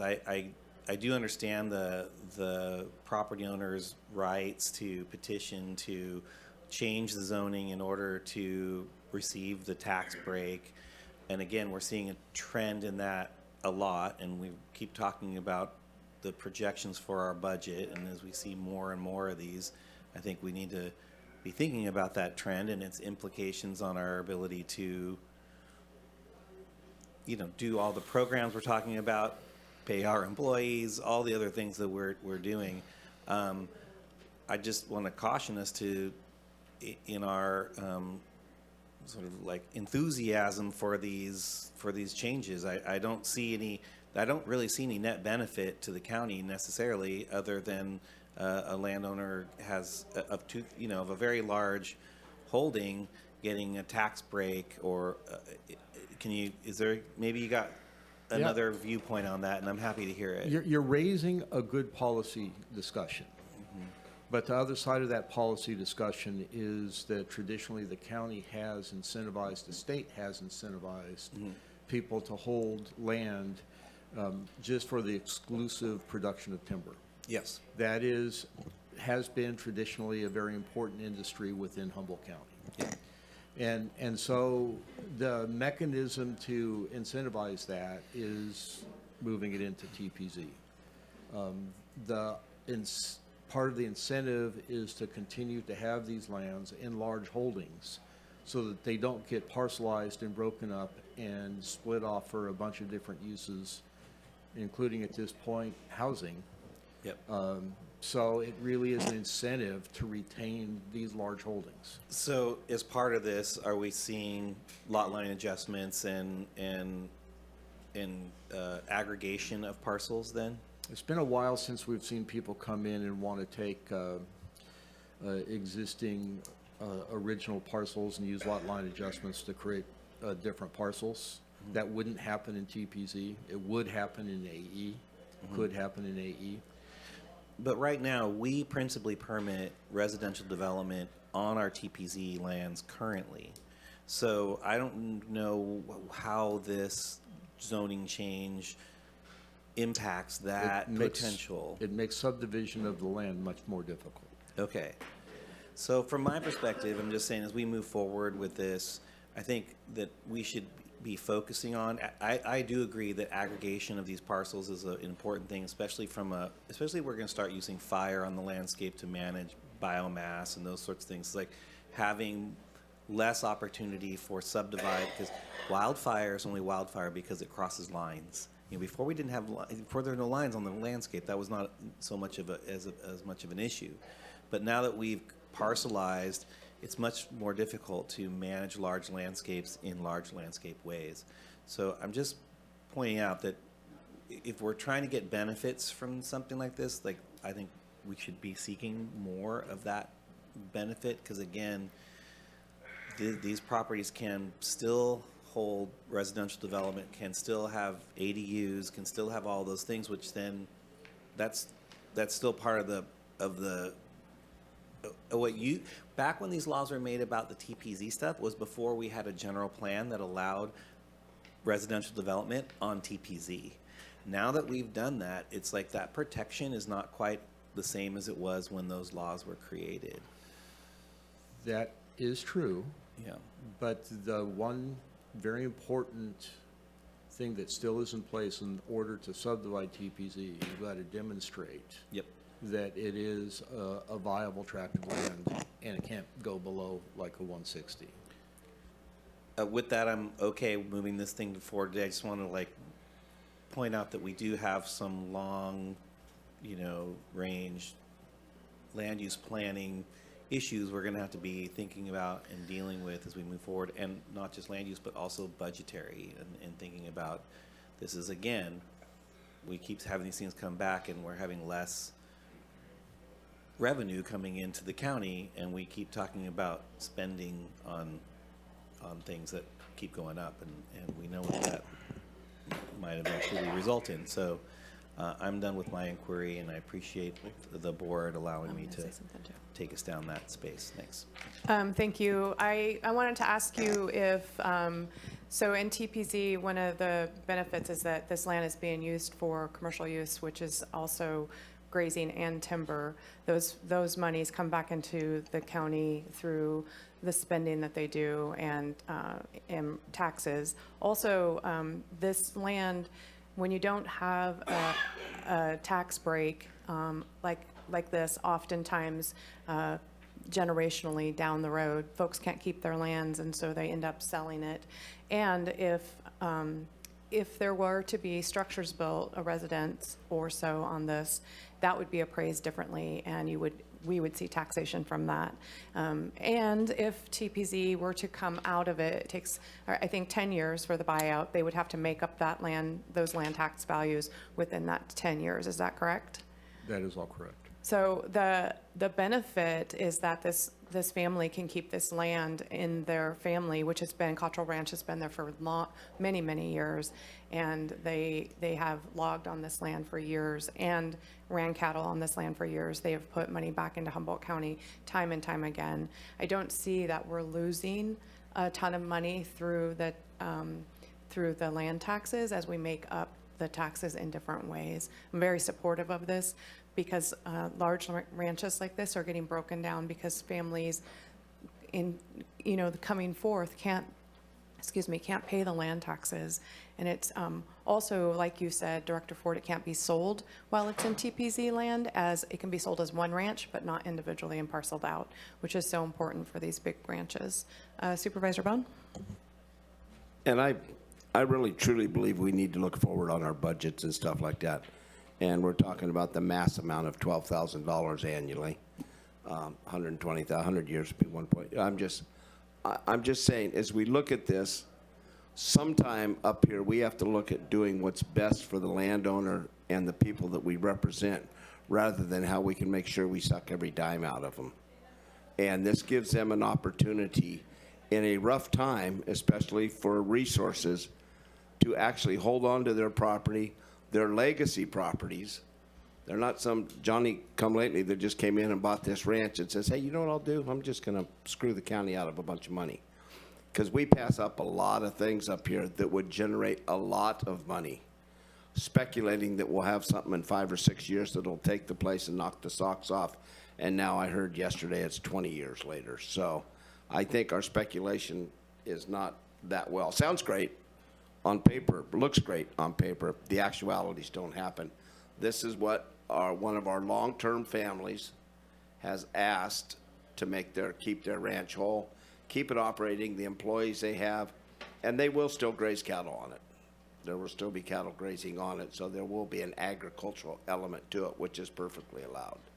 So that's why I made the motion, and because we were gonna spend 15, 20 minutes talking about and get the same result, and talking about things over and over and getting the same result. I think there's a word for it. Anyone else from the board? Supervisor Madrone. Thank you, Chair. Well, yeah, as a board, we have to balance, stuff that's good for the county with what's also hopefully mutually beneficial for the landowner. For those of you who have watched my time here on the board, you'll know that I strongly support incentives. And that's what TPZ zoning is. It's been spoken to here. It is absolutely a form of providing an incentive to keep the land from being subdivided and broken up. And frankly, that we might get more taxes by keeping it in AE, but if it does get broken up and subdivided, we have a lot more expenses. More expenses on the roads from traffic, more expenses for all our public services, and that's parcelization that can occur. And there are a lot of negatives that can come from that in terms of our budget if you add up the whole budget, not just looking at the tax part of it, but the costs of services and everything else. So this is why this type of tax incentive was created several decades ago, along with Williamson Act for ag land. But this has small pockets of ag land within what is mostly timberland. So it probably doesn't quite qualify for Williamson. But it does qualify for TPZ. It would prevent it from being parcelized, from having cannabis grows and other things. And I frankly think it's a good thing, and I very much support this proposal. Frankly, I think we need a lot more incentives for good land stewardship. I'd love to see incentives when landowners are doing above and beyond on taking care of their roads, taking care of their wetlands, their environments, that we allow them to write that off against their taxes, which is even more reduced taxes for the county. But if we do that and we make more back from the reduction in cost to the county, as I've said, that's a win-win, I think, for the county as well as for the landowners. So we can agree to disagree on this one, some of us, but I'm very much a supporter of using TPZ in this particular fashion. So I support the proposal. And I'll second the motion that was made. I don't believe we had a second earlier. We're going to go out to public comment. Okay, very good. Thank you. That's why you're holding that back. I was. Good. Okay. We'll go to public comment on the Consistency. Zoom. There is none, Chair. Is there any public comment in the room? Oh, careful. That knee's going to get replaced pretty soon. Anyway, yeah, I totally agree with the great wisdom of Supervisor Steve Madrone on this topic. I can't understand why we'd be objecting to this, because it's the equivalent of anti-sprawl. The carrots are very small. And I'm hoping that everybody brings forward their property and we're able to go ahead and give them a little benefit for their, it's like a conservancy being put on here. Mother Nature strongly approves of these timberlands being made to be timberlands and used for that purpose. Thank you for my opportunity to speak. Any other public comment on the item? Seeing none, I'll close public comment. Director Ford, I wanted to just ask one last thing. I just don't want confusion out there. Although new cultivation on this TPZ land wouldn't be able to happen, if there was previous growing, they could apply under 2.0? No, the 2.0 set a deadline to okay. submit new cultivation, and that's passed. Okay, I didn't hear that portion of it, so I wanted to make sure. And I believe Supervisor Bohn wanted to make the motion? Speed things up a while ago. I make a motion to accept staff's recommendation if it's okay with everyone. Second. Okay, we have a first and second. Kaylee, can we get a roll call, please? Supervisor Arroyo? Yes. Supervisor Wilson? Yes.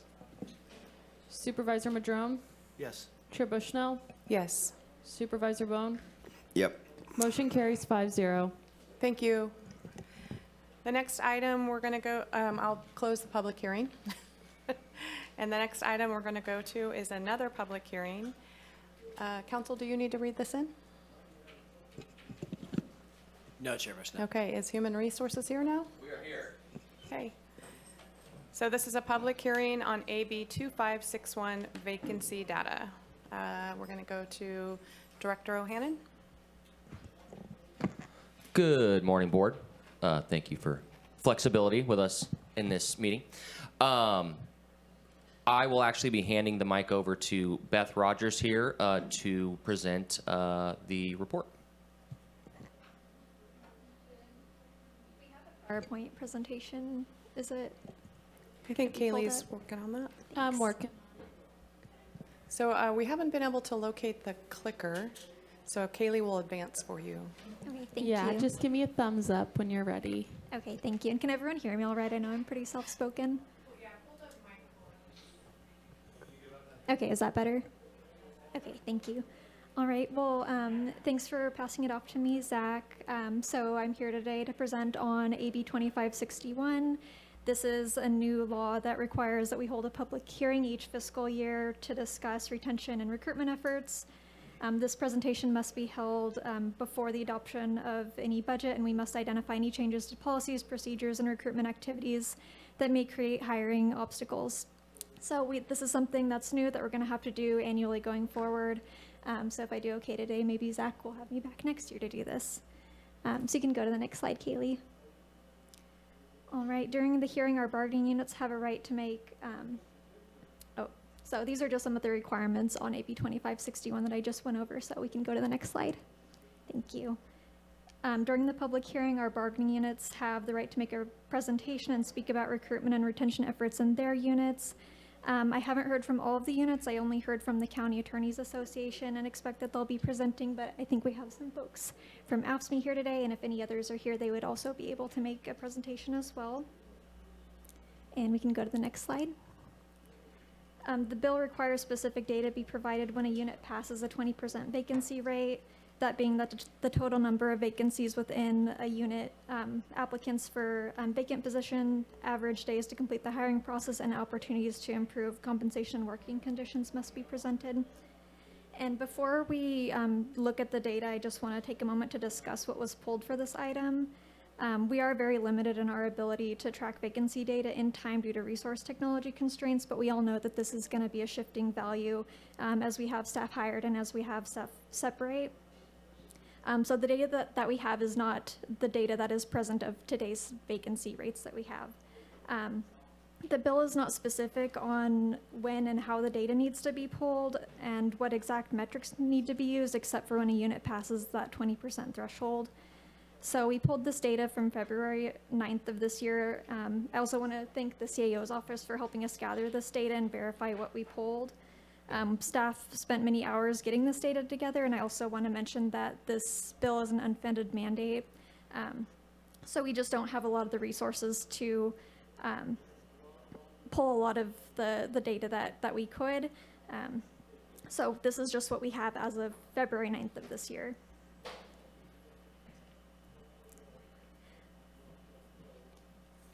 All right, and we can go to the next slide. So all of our units, the vacancy rate was 18.21%. For the AFSCME group, it was 19.81%. The MNC group was at 12.4%. HDSO was at 10.49%. LEM had a 0% vacancy rate, and the County Attorneys Association was at 18.75%. And this was as of February 9th of this year. We are in May now, and ideally we would have brought this forward closer to the date that this was pulled. However, just as I mentioned, this is an unfunded mandate, and we don't have the resource technology to track all of this. This is the soonest that we were able to bring it forward. And we do plan to pull this data in February going forward each year, so that way it can be tied to the data that the CAO's office pulls when they're preparing for the budget. So we can go to the next slide. So what can be done? As I mentioned, we're pretty constrained by the resource technology that we have. And for improving the recruitment and retention efforts, we're also somewhat constrained by merit-based principles on recruitment practices, which necessarily isn't a bad thing, but it does make the process longer. We have strived to make this a more streamlined process and continue to do so. However, the changes that we can make to the recruitment process are going to be not drastic, since they are going to be tied to those merit-based principles. In addition to that, we have become a Cal Poly Humboldt Career Service Partner, which gives us priority registration for career fairs, increased campus visibility, targeted email announcements to students, and pinned as a premium member on Cal Poly Humboldt's Handshake website. We've also updated our recruitment materials and guidelines for departments and panel members, including developing scoring benchmarks to improve the screening process. In the sheriff's office and probation, electronic testing is now available that gives us results in 2 days rather than in 2 weeks. And the sheriff's office is now holding written exams on the same day as oral exams, which really expedites the process. Human Resources also regularly has a presence at career fairs throughout the community, such as at CR, the Warfinger Building, the Veterans Memorial Building, and Cal Poly Humboldt. And we strive to make a real human connection with prospective employees and guide them on how to apply to recruitments with the county. We've also recently developed a countywide exit questionnaire the past few years to help identify areas that the county can improve to address retention issues. I believe about a year ago I gave a report on that first collection of the exit questionnaire data that we collected, and I'm working on a subsequent report for this past year as well. And one of the biggest drives that we're making is moving towards becoming an approved local merit system with CalHR. Our current average hiring timeline is approximately 60 days for county-run recruitments. However, Merit System Services recruitments run by CalHR take much longer than that on average. Our hope that becoming an approved local merit system to run those recruitments in-house will vastly expedite the recruitment process. And I also want to mention that a huge chunk of the vacancies that we have countywide are for Merit System Services recruitments. So we have a second response with CalHR for review currently and are awaiting a determination for them on whether we can begin running Merit System Services recruitments in-house. All right, so you can go to the next slide. So that's all I have for you, and I will wait here for questions. Thank you. I understand we may have some comment in the room, and it will go by bargaining unit. Zach, do you want to add? Yeah, I just wanted to add that because this is a brand new thing, I've actually touched base with other personnel directors across the state, HR directors across the state. Everyone's kind of trying to figure out, as Beth mentioned, like the bill is not great to explain exactly how it's supposed to function as far as, you know, when you pull the data, those timeframes. So we'll be monitoring that for future. And as you mentioned, yes, there are labor groups in the room. My understanding really is a big focus of this bill is giving those labor groups an opportunity to get in front of your board and give a presentation. So with that. Okay, so I think that we'll do 10 minutes on the clock, please, is what I'm told, correct? And then each labor group will have the opportunity to come forward and talk for that 10 minutes. Is there anybody in the room that would like to do that? Yep, here we go. So I think please identify yourself and your group, is that correct? Yep, okay. Hi, welcome. Good morning, Madam Chair and Board of Supervisors. My name is Carolyn Schaefer, and I'm a Deputy District Attorney. I've been with the county for about 9 years, and I represent the County Attorneys Association here with my co-part, David Shelley from the PD's office. I'm here because we recognize that the board is facing a structural deficit within the general fund. But at the same time, while the county is dealing with the budget crisis, we are dealing with our own crisis of personnel. We are experiencing staffing shortages that are beyond the pale. And while we did receive the vacancy rates as of February, stating that our unit is down by 18% in February, we are actually at a 28% total vacancy within our unit as of today's date. Within the DA's office, our vacancy rate is actually 39%. Out of 18 positions, we only have 11 staffed. We received 6,400 referrals last year just to the DA's office. We had 34 jury trials, 796 active felony cases, and 1,185 active misdemeanor cases last year. In the 9 years that I've been with the DA's office, I've watched our numbers dwindle. I was 16 when I was hired on 9 years ago. I am now 11. And so it's hard for me as a dedicated prosecutor and a career prosecutor to see the struggles that my coworkers face on a day-to-day basis. I see burnout at levels I've never seen before. And I questioned whether it was that we were struggling because there's a statewide shortage in attorneys, or whether it's because we're suffering from a national shortage in prosecutors. And so I looked to each and every county of our state. And what I learned is that 30 other counties are hiring deputy DAs as of April 28th. And so any one of our deputy district attorneys could pick up at any moment and go to another county. And so I thought to myself, well, at least we have to have something over these other counties. We can't be the lowest paid in the state.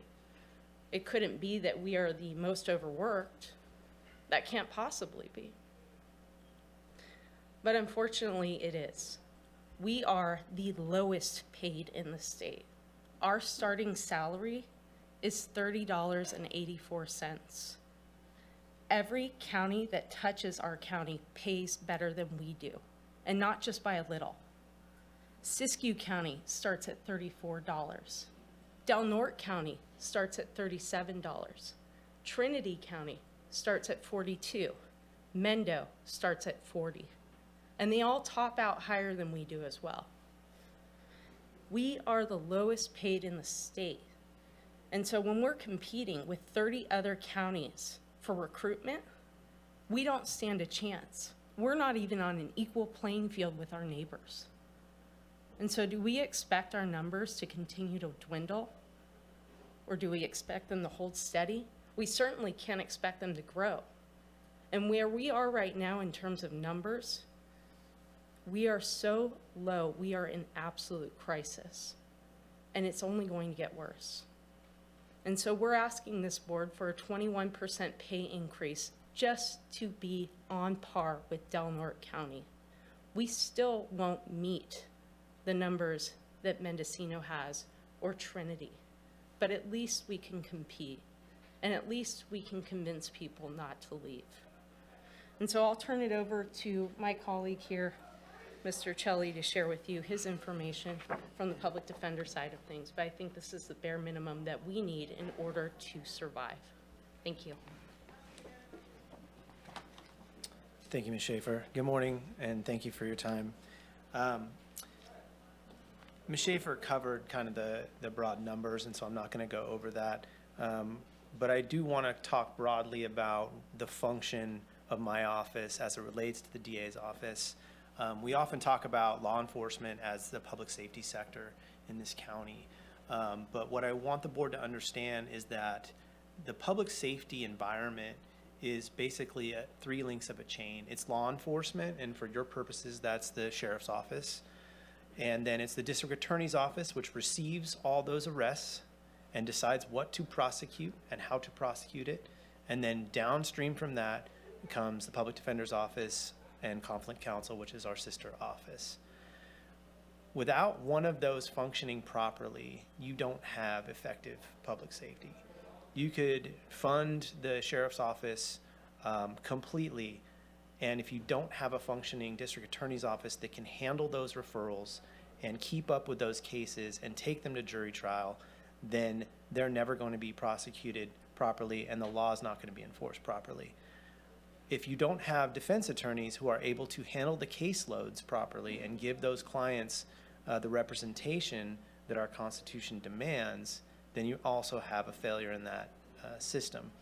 And so I'm encouraging the board to look at our unit as the other 2/3 of public safety because, frankly, we deal with the same population. So I was here early this morning and I heard the sheriff talking about the mental stresses of his officers. And I want you to understand that those stresses go right down the line through Ms. Schaefer's office, right to my office. We deal with a high degree of mental illness, a high degree of recidivism, and frankly, we do a lot of litigation in this county. 34 jury trials, if you compare that to other counties, is very high. And so we take our job seriously in both offices, and we are doing our absolute best to maintain a high degree of effectiveness throughout the system. But as Ms. Schaefer said, there's been a decay, and it didn't start last year. This is a long-term decay that's happened that has caused the district attorney's office and the public defender's office to be underfunded, understaffed. And it's getting to the point where our members are looking around at these other counties, these other job opportunities, and they're getting wandering eyes. They want to be in Humboldt County because it's a beautiful place to live, but at a certain point, there's a structural problem in how you're going to make a living and how you're going to see a future in this county, and that we're there. The vacancy rate speaks for itself, but I see in my own office people that are just constantly frustrated with the workload and the lack of staff. It's just pervasive all the time. As far as the vacancy rate itself, it doesn't really go to the caseload that we deal with either. I ran my own numbers, and I'm a senior deputy, so I only deal with felony cases. And there's guidelines as to what I'm supposed to do with my job. So it's about 50 open felonies. As of last Friday, I'm carrying 113 open felonies. So more than double of what I'm supposed to be doing. I've been doing this a long time, so I can do that fairly effectively, but it's not recommended that we do that. And that's just a snapshot of part of the problem that we're dealing with. Essentially what Ms. Schaefer said, we're highly overworked and we're underpaid. Now I know that you sit here all day long and you listen to people ask you for money for various things. I've never done this, neither has Ms. Schaefer. We're up there on the second floor, fighting it out day in and day out, going to the jail. But I want to also remind you and just take you back 5 years. When the world fell apart in March of 2020, the county said, you're essential. You need to come to work, suit up, put a mask on, go to the jail, do jury trials. Just like law enforcement, they had to be out in the streets. We put our kids in daycare, we came and we kept public safety intact through that period, and we continue to do so. And so what we're asking you to do is treat us as essential, because that's what you told us we were. And I hope you take our comments to heart. Thank you. Thank you. Is there anyone else?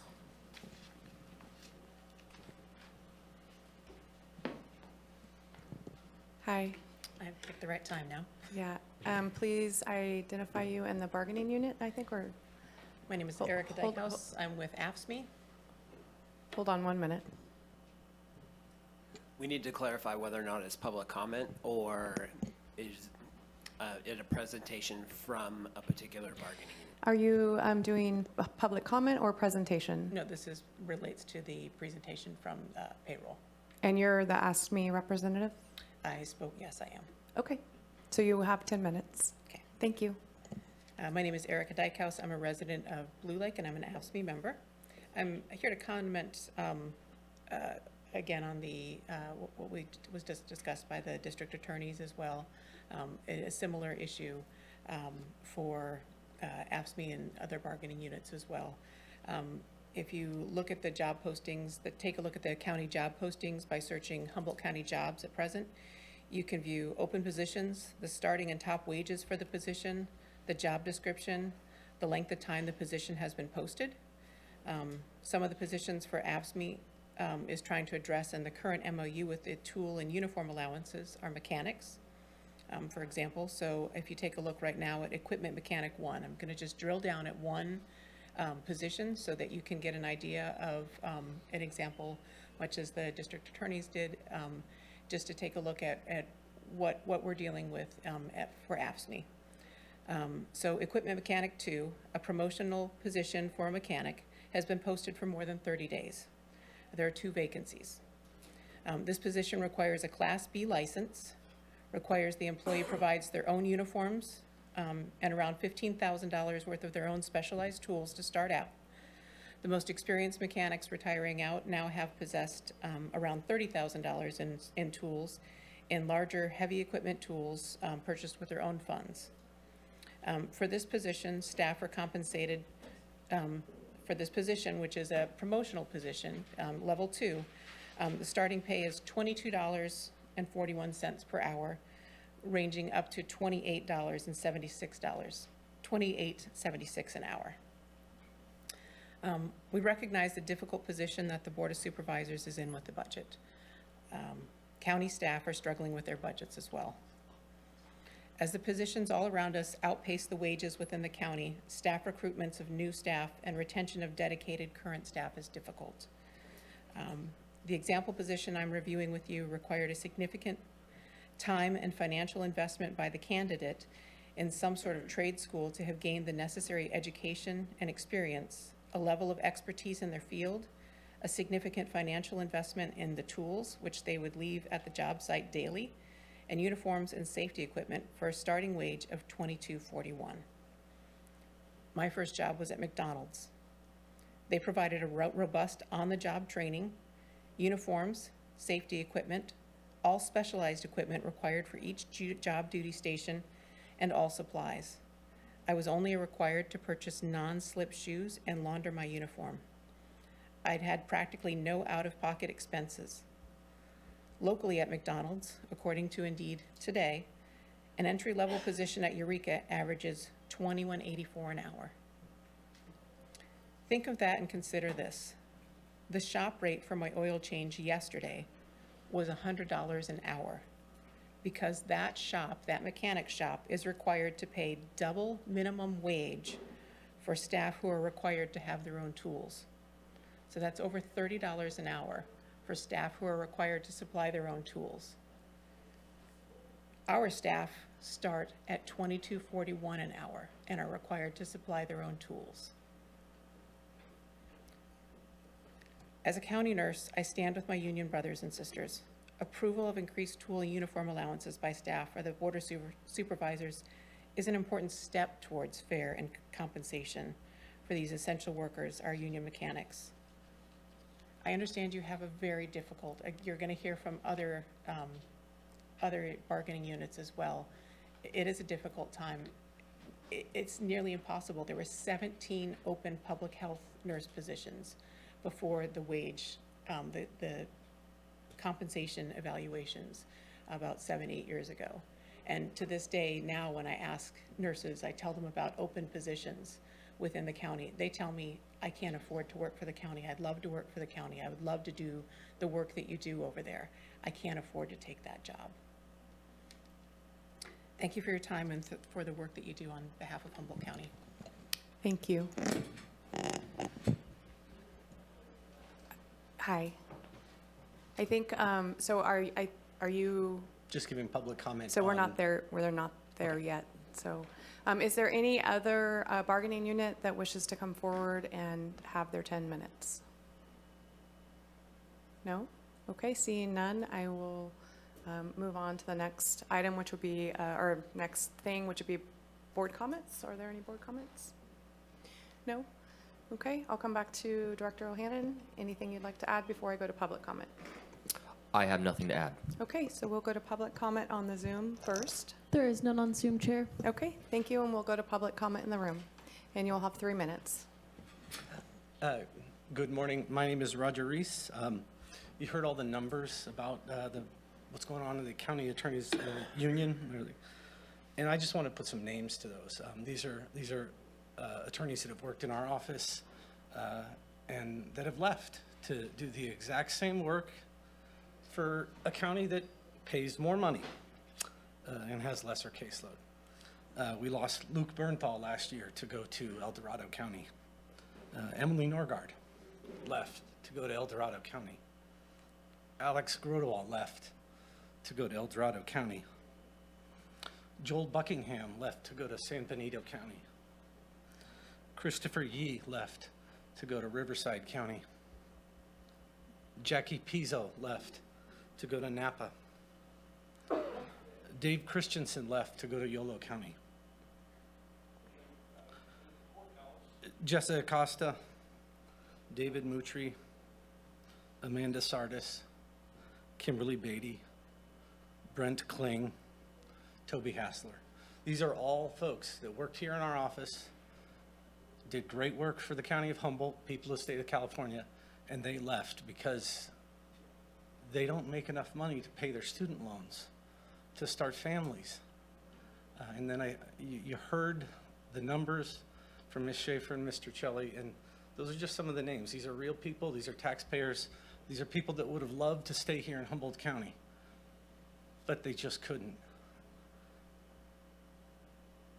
Thank you. Thank you. Hi, Stacy. Good morning. I just want to give a couple comments and make it very clear, which I think it probably was from my budget presentation that I provided last week, that I am in full support of the request of the deputy district attorneys to have a pay increase. These folks are good people trying to make the best of our community. Public safety is 100% reliant on the work that they do. It's imperative, it's critical, it's crucial. In order for us to do the work that we do, 6,400 law enforcement referrals we've received in the district attorney's office just in 2024. A moment in time right now, these deputy DAs are handling 2,000 active cases. To say that that's a tremendous workload is an understatement, absolutely. They do want to do the work. They do want to serve this community. They do have their families here. They have their homes here. They want to stay here. They just need to be able to have a livable wage. I appreciate the work that Human Resources has done. I appreciate all the communication from Zach, from Beth. We really appreciate the work they're doing. But ultimately it comes down to we cannot compete. I need to retain the attorneys I have, and I need to recruit. Thank you so much for giving this due consideration. If you recognize what they've requested, I will make it happen. Thank you. Thank you.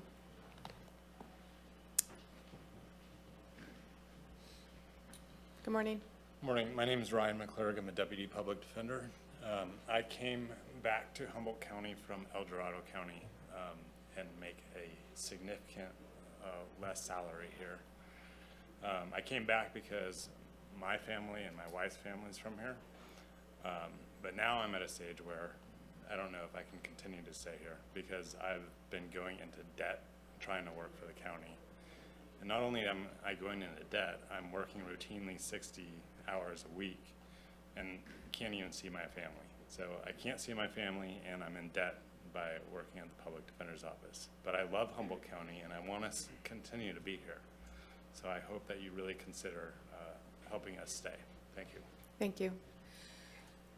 Good morning, Luke. Morning. Luke Brownfield, Public Defender. Thank you for my time. Just wanted to let you know that I fully support both the DAs and the PDs in this. It is impossible to get people to even apply for our open positions. I have 2 open misdemeanor positions, flew them for about 8 months and got 0 applications. All of my attorneys, as well as all of the DAs, are basically working twice what is the recommended amount or more. So we are working our attorneys harder than any other county while paying them less than any other county. If we continue to do that, we will not have attorneys that work here. If we lose public defenders, if we continue to lose public defenders, we're going to have to hire private counsel, which will cost much more than what our current attorneys are asking for. So I just ask that you consider that when making this decision, and just know that these attorneys work harder than anybody. They come to work every day with caseloads that are immense, and they keep moving forward no matter how many cases we give them. Thank you. Thank you.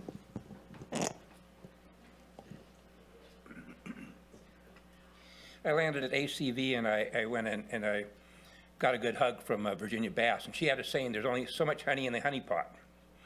And that's where you're at right now. Unfortunately for the county, in their great lack of wisdom, they have not, they put all their eggs in one basket, and that was the weed basket. There are those of us who are considering actually doing some pretty major investment here, but we're only considering. Due to the nature of certain things that happen here, I feel that the karma isn't good. Most likely I will be firing up a small little business which will make, I don't know, $10 or $20 million a year to add to the tax base. That would benefit Blue Lake. Most likely that'll be, and that's a tiny home business. People like this, if this is put into play, a whole bunch of very productive jobs, selling them statewide, exporting them, having them set up with a large inventory for It's not FEMA anymore, but it'll be Cal FEMA or the equivalent, where we can ship out 100 or 200 of those anytime there is a catastrophe in Humboldt County. So there's those of us who wish to put some honey in the honey pot here, but we're reluctant. And there's some very major reasons why we're reluctant, and I can go down and do way better with that down in Mexico. It's way more appreciated. Our economic development here is near non-existent, and the lack of wisdom that we've shown here over the last 20 years has been very interesting to watch. And now that it's coming home to roost, and the money's not going to be available for these people, as we're all totally aware. We can ask, but all the sources are drying up. All the honey pots are drying up, and that's because of some really major mistakes that have been made economically, especially here in Humboldt County. It's one of the fastest going down the circle that I've seen as far as that, and they're all going down. But our only hope is actually, if hate to have to say it, but if Mother Nature does her thing, a whole bunch of people will be having to come here, and this is where people survive. So anyway, it's a wonderful place to live, and some people may have to realize, like some people do, you're going to have to give up something if you want to live here, and you're not going to get the top dollar. But I think the environment itself and the beauty we have here, for those who will respect that countywide, I think they hopefully will justify a desire to stay here and work here. Thank you. Is there any other public comment on this item? Hi, welcome. Hello, my name is Alina Okazaki. I'm a member of ASME. I just want to let you guys know that it's important to invest in your workforce. So investing in your workforce, it's investing in our local economy. All of the county employees, we live here, we vote here, we spend our money here. So if you're investing in us, in your staff, you're investing in the local community. So I agree, a lot of us, we are overworked, we're understaffed. During the pandemic, at Coster, we were operating at 30%. So we were staffed at 30% during the pandemic. And we were still trying to meet our numbers, meet our deadlines. And it was just like the DA was saying, we were essential workers. We came to work every single day. We represented the county. We were here and trying to make sure people were meeting their needs. So we were making sure people had access to CalFresh, Medi-Cal, CalWorks. I've carried caseloads. I've carried 245 families. So in CalWorks, I carried a CalWorks caseload that was 245 families. So I think it's just important to invest the money in the county staff. You will see a return on it. It's a good investment to make. Thank you. Thank you. Any other public comment on this item? Seeing none, I will close public comment and come back to Director O'Hannon. So at this time, unless your board has any questions for us or any more discussion, I believe to close out this item, you would just file it. Supervisor Wilson. Yeah, and thank you for this report, and I do know it's the first, so the iteration of this will be interesting, and we'll find out from other counties how we do that, and it's sobering information for us to hear. It's not like we haven't heard it. So with that, I want to make a motion to receive and file this report. Thanks.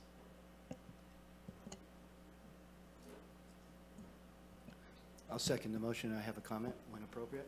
Go ahead. Thank you.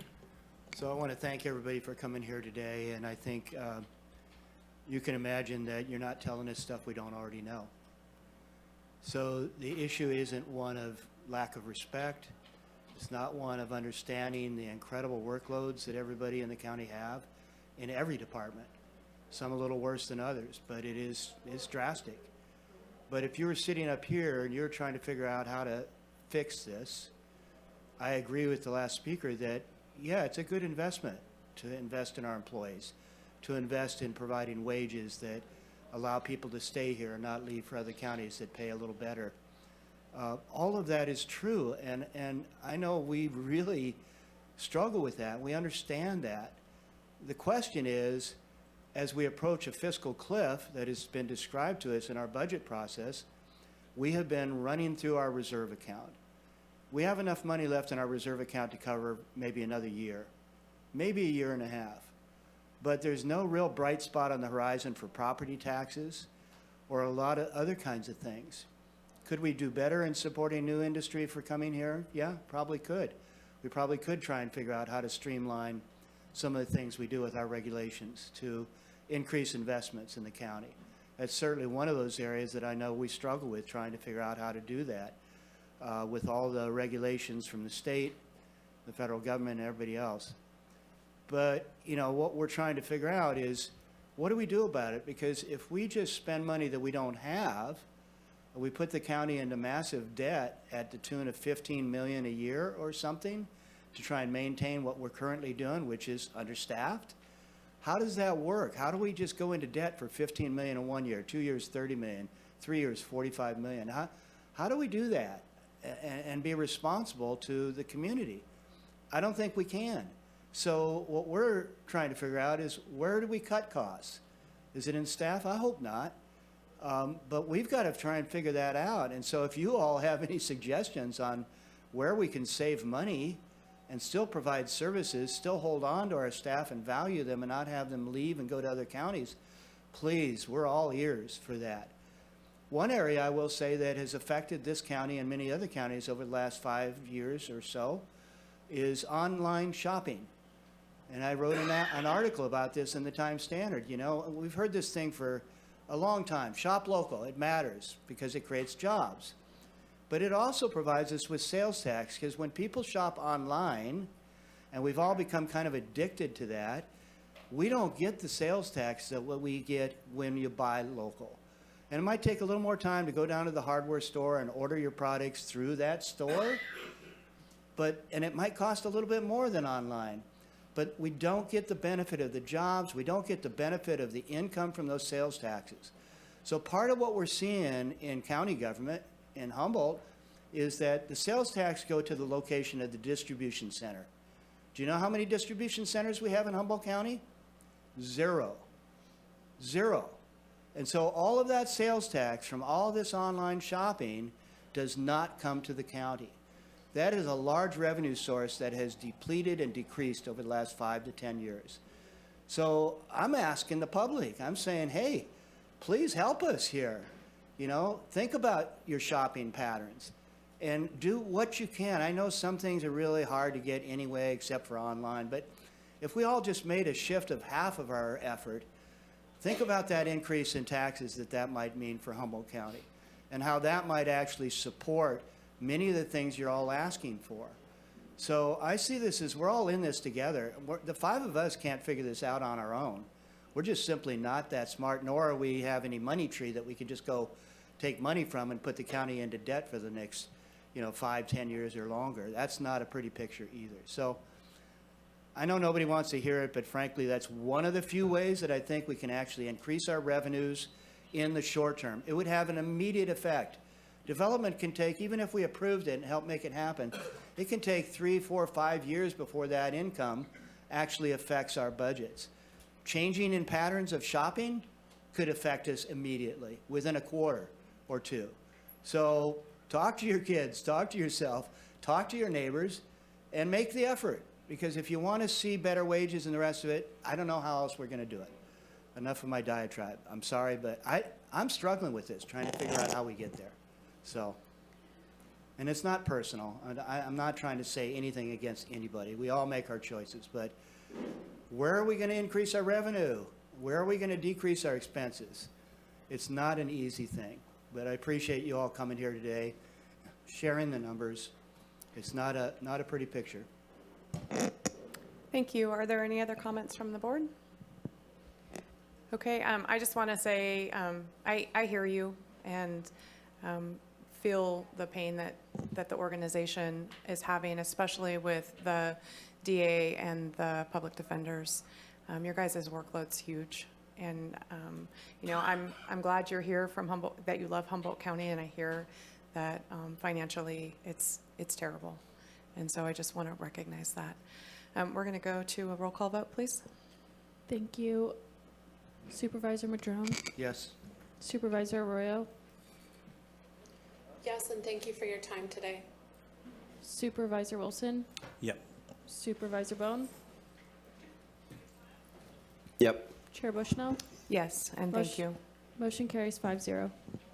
Okay, so we have a time set, closed session today at 1:30, and we have, go ahead. No, go ahead. I'm getting there. We have one more item, and it's gonna come to us from Supervisor Arroyo, and it is proclaim May as Asian American and Pacific Islander Heritage Month in Humboldt County. And hear the presentation from the Humboldt County Asian and Pacific Islanders in solidarity. Supervisor Arroyo? Thank you so much. I know that Amy Uyeki is there in the audience. Please come forward. Thank you so much for being here and for your patience. So we got through a lot of items.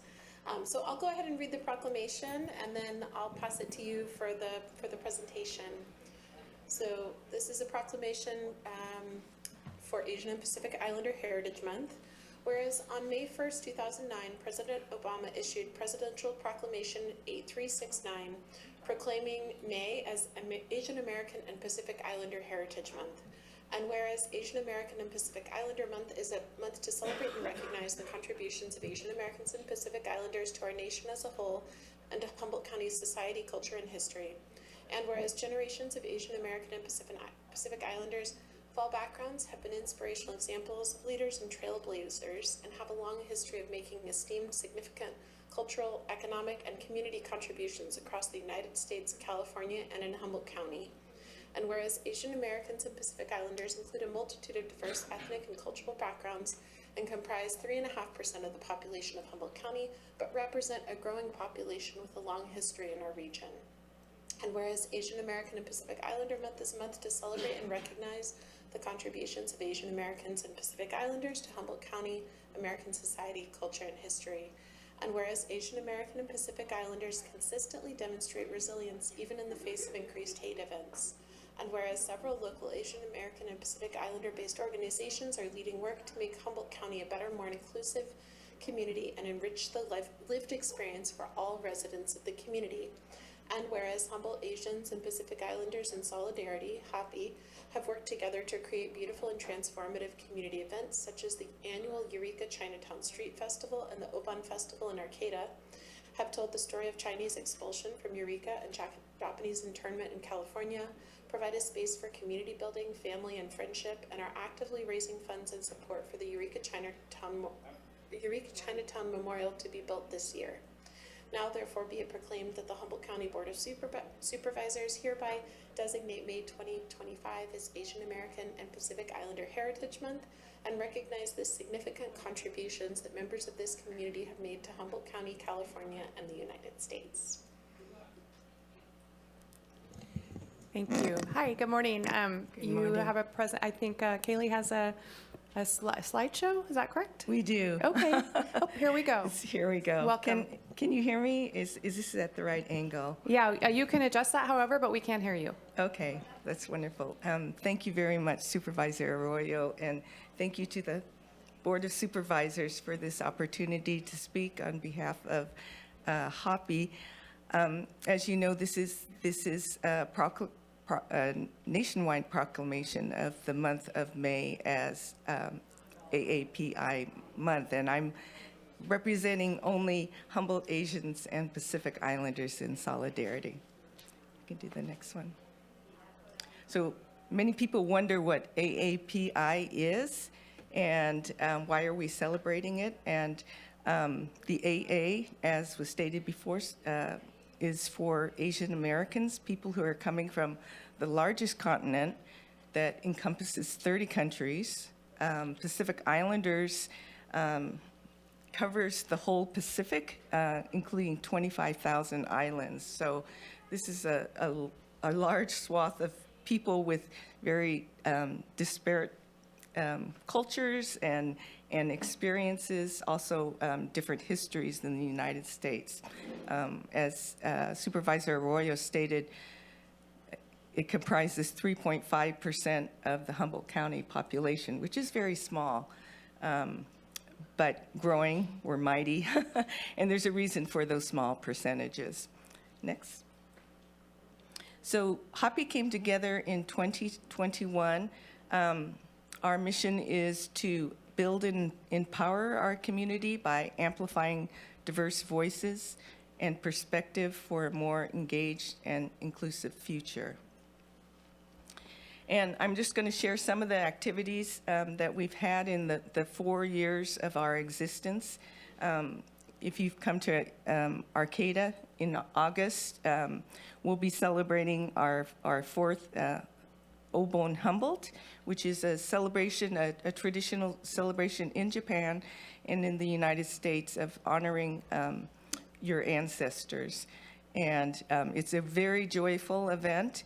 And as you can see, there's a lot of dancing, a lot of taiko drumming. And this year it'll be held on August 17th from 3 to 7. It's a free event, and we welcome everybody. Next.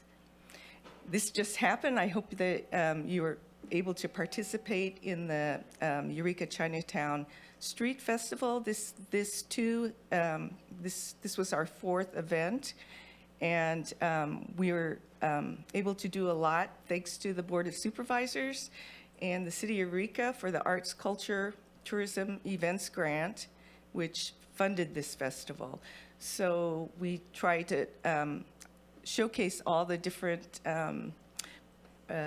cultural segments of the Asian American population in Humboldt County. We had Lao dancers. We also brought in the We Fly High lion dancers from San Francisco. This is the fourth year that they were brought in. These photos are courtesy Mark Larson. Sorry, I misspelled your name.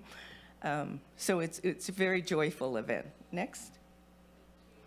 This year was really special because we were in collaboration with the Piedmont East Bay Children's Choir, who brought an original choral opera composed by composer Eric Twan, a very talented Bay Area composer, and he brought his youth choir here, who are 40 strong and ages 11 to 16, for a very powerful, I don't know if you call it reenactment, but a portrayal of the Eureka Chinatown expulsion. And for those lucky enough to see it, and they did have 3 performances, it was incredibly moving and also transformative to the choir members as well.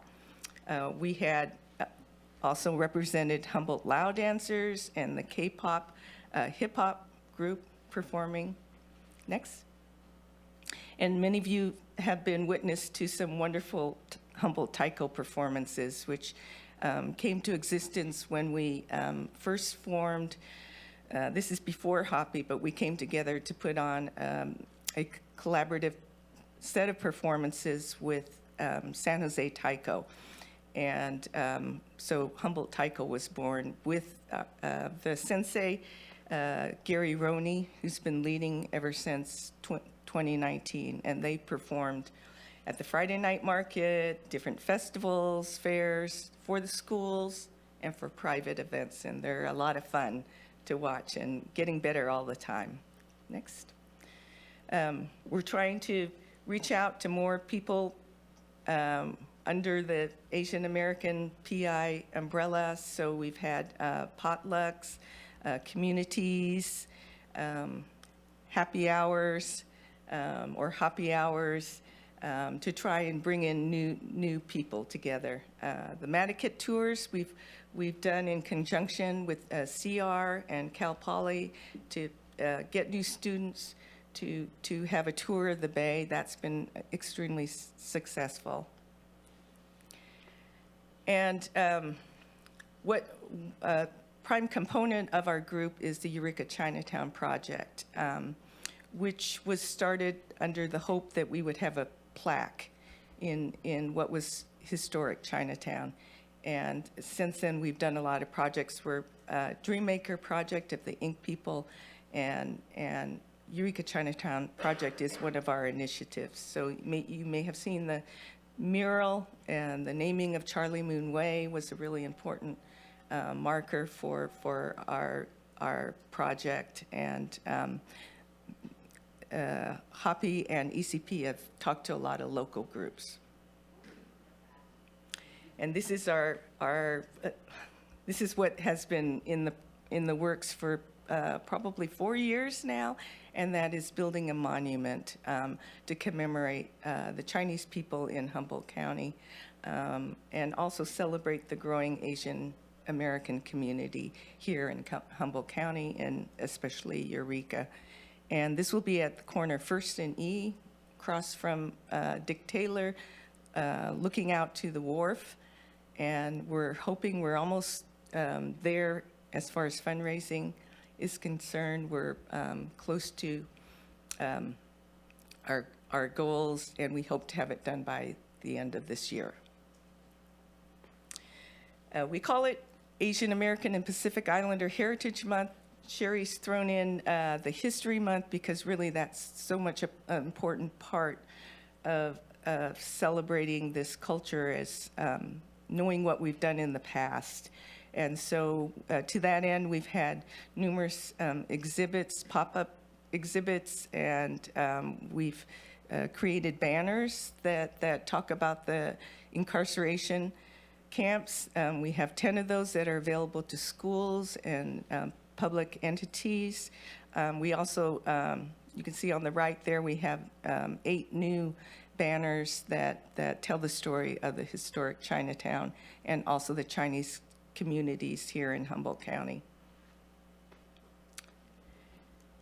And if you look at there was a poster that's printed in 1890 that was celebrating the fact that Humboldt County was the only county in California that had no Chinamen. And this deplorable depiction of what was the past, we hope to use this kind of past history and information so we don't repeat it in the future and now. So thank you very much. Thank you very much for this proclamation. Thank you. Supervisor Arroyo?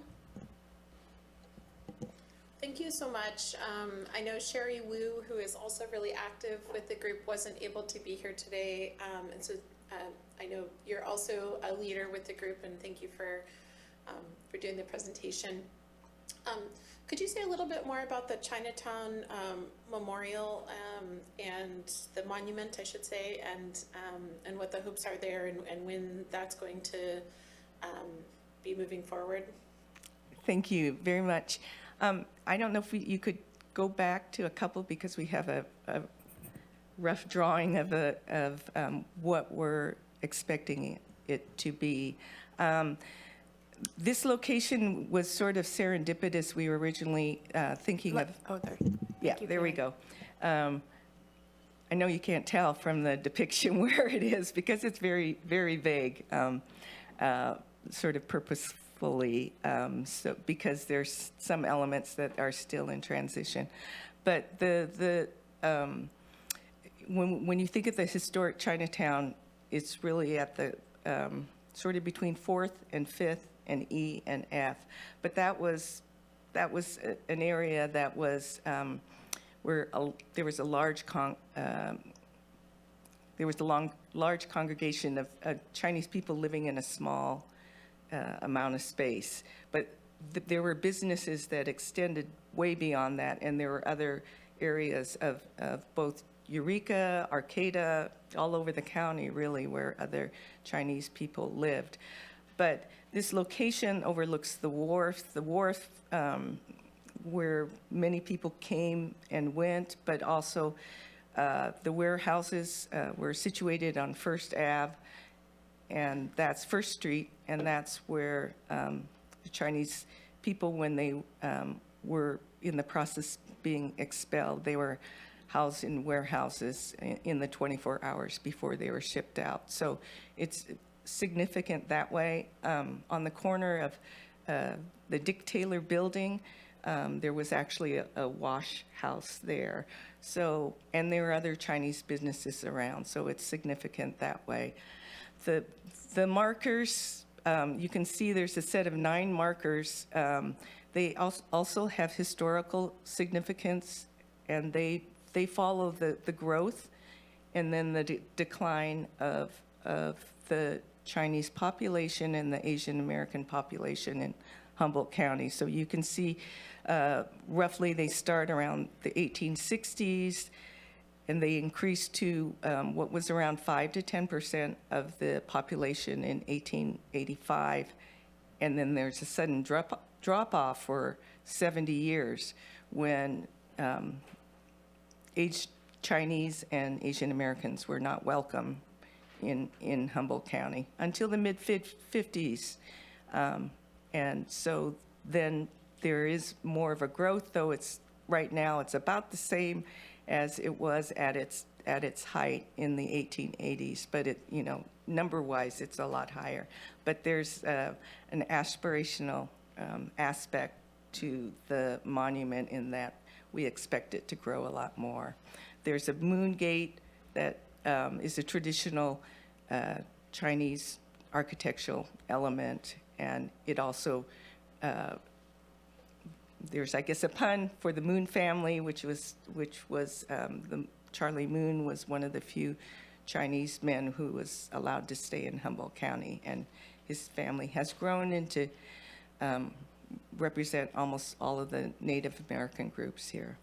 So we're, as we said, we're almost there at our goal, and we're hoping with everyone's help that we can reach our goal to totally funding this project.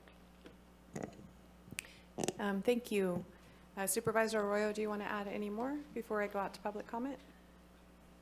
That's all I wanted to highlight was, this is a meaningful site, and I can't use my position to ask people to donate, but I wanted to emphasize that the group is still working on that, and so it's a really cool project, and I'm delighted that I got to be part of some of the early stages of it, just a tiny bit. You all have really done all the work, but I know that the city and the county have both been great partners in working with Hoppy, and I'm just delighted to see that this is all moving forward so beautifully. I mean, it's taken off in a way that I initially didn't foresee, and I'm really glad to see it. Thank you so much, Natalie. I remember you at those early meetings going through what was historic Chinatown, so appreciate that. Thank you very much. Thank you. Supervisor Bohn?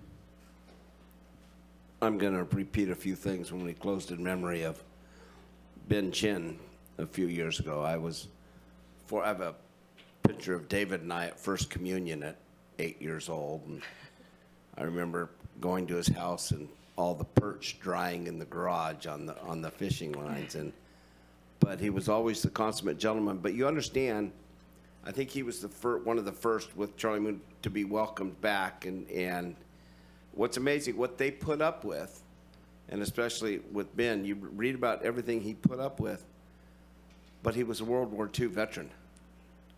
So we didn't start recognizing him until the 50s, and he fought for this country in the 40s.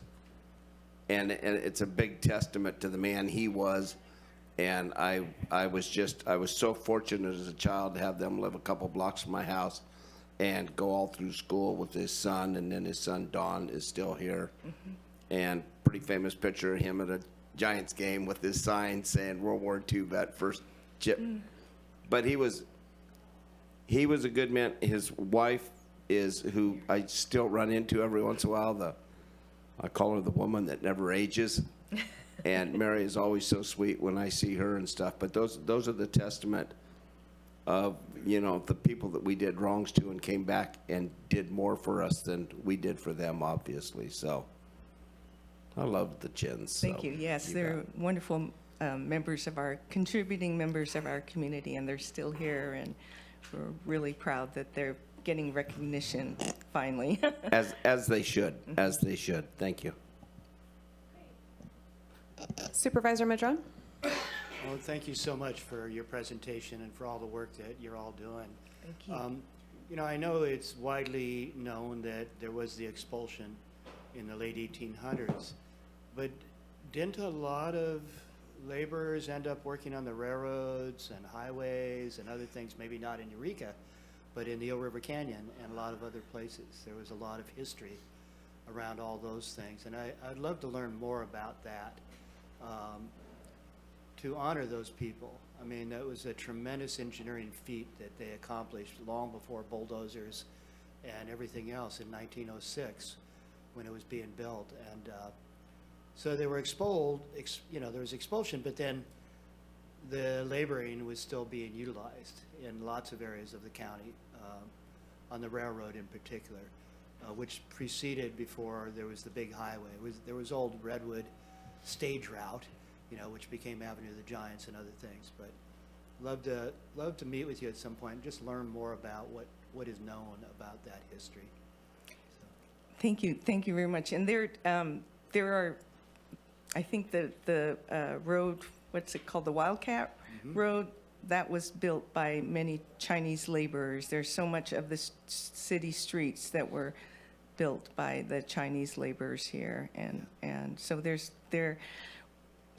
we have some great researchers in our group, and they're constantly finding out new information for us. So I really appreciate that. Yeah, thank you. Supervisor Wilson? I'm just going to put out a big plug for the Bohn. Did I pronounce that right? Bohn? Bohn Yeah. Festival in Bohn. Arcata. I just want to say I love it that it's growing every year. It's bigger every time. And anyone who hasn't been, it's super interesting and fun and authentic in its projection of community. I just want to say it's just the celebration of everyone's ancestry and sort of thinking about that and as a place to do that, but then also just the getting together, and the dances are super cool and super fun and super easy, so everybody can get up there and the dance. participation is great. I mean, it's something that everyone can do, and I have to say, it's like someone who just kind of walked in. I'm not prone to jump into community dancing in that way necessarily, but I have to say, once you're in it, it's really awesome. And so I encourage people to go. It's great. It's in the arts district in Arcata. There's all kinds of yummy food. There's all kinds of great activities. It looks like August 17th is the date. So That's right. Yeah, by all means, please go. And unless we have public comment, or I'll be ready to make the motion. Maybe Natalie wants to. Yeah. And also, I got to deliver this to you as well. Okay. Thank you very much, Supervisor Wilson.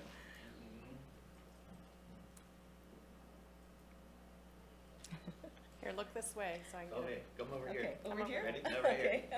There you go. Perfect. All right. Thank There you go. so much. Good to see you. Good to see you. Okay, so we'll go to public comment on the Zoom.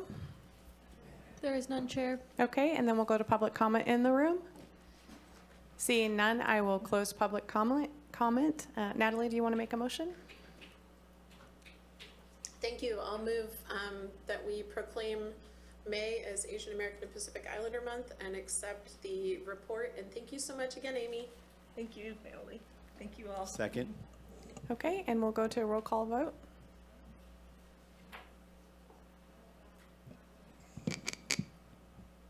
Supervisor Bohn? Yes. Supervisor Arroyo? Yes. Supervisor Madrone? Yes. Supervisor Wilson? Yes. Chair Bushnell? Yes. Motion carries 5-0. So that is the last item today besides closed session. So we'll be on lunch break from 12 to 1:30. At 1:30, we will come back. I need 3 supervisors to please come back to read in closed session. And then from there, we will recess into closed session. So 1:30, we'll be back into chambers. And then for now, we're going to be in recess for lunch. Okay?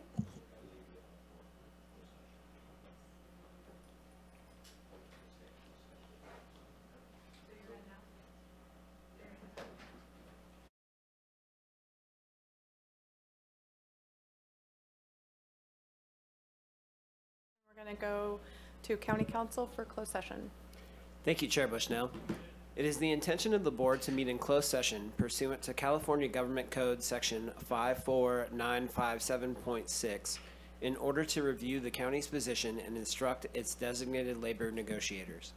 It is also the intention of the board to meet in closed session pursuant to California Government Code Section 54956.9D1 in order to discuss existing litigation in the cases of Eric Middleton Jr. versus County of Humboldt et al., case number 1:25-CV-1168, April James et al. Versus Matthew Kendall et al., case number 3:25-CV-03736, and Stacy Melton et al. Versus County of Humboldt et al., Humboldt County Superior Court case number CV-2401427.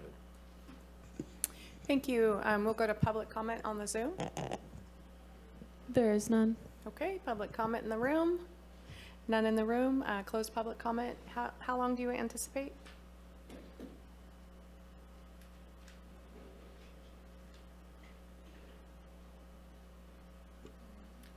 I would say 45 minutes to an hour and 15 minutes. Okay, we'll try to be back in an hour and 15.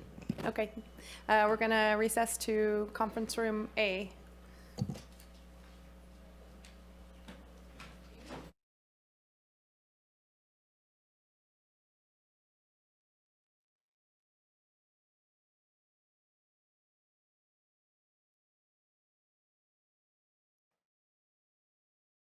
Kayla, you ready?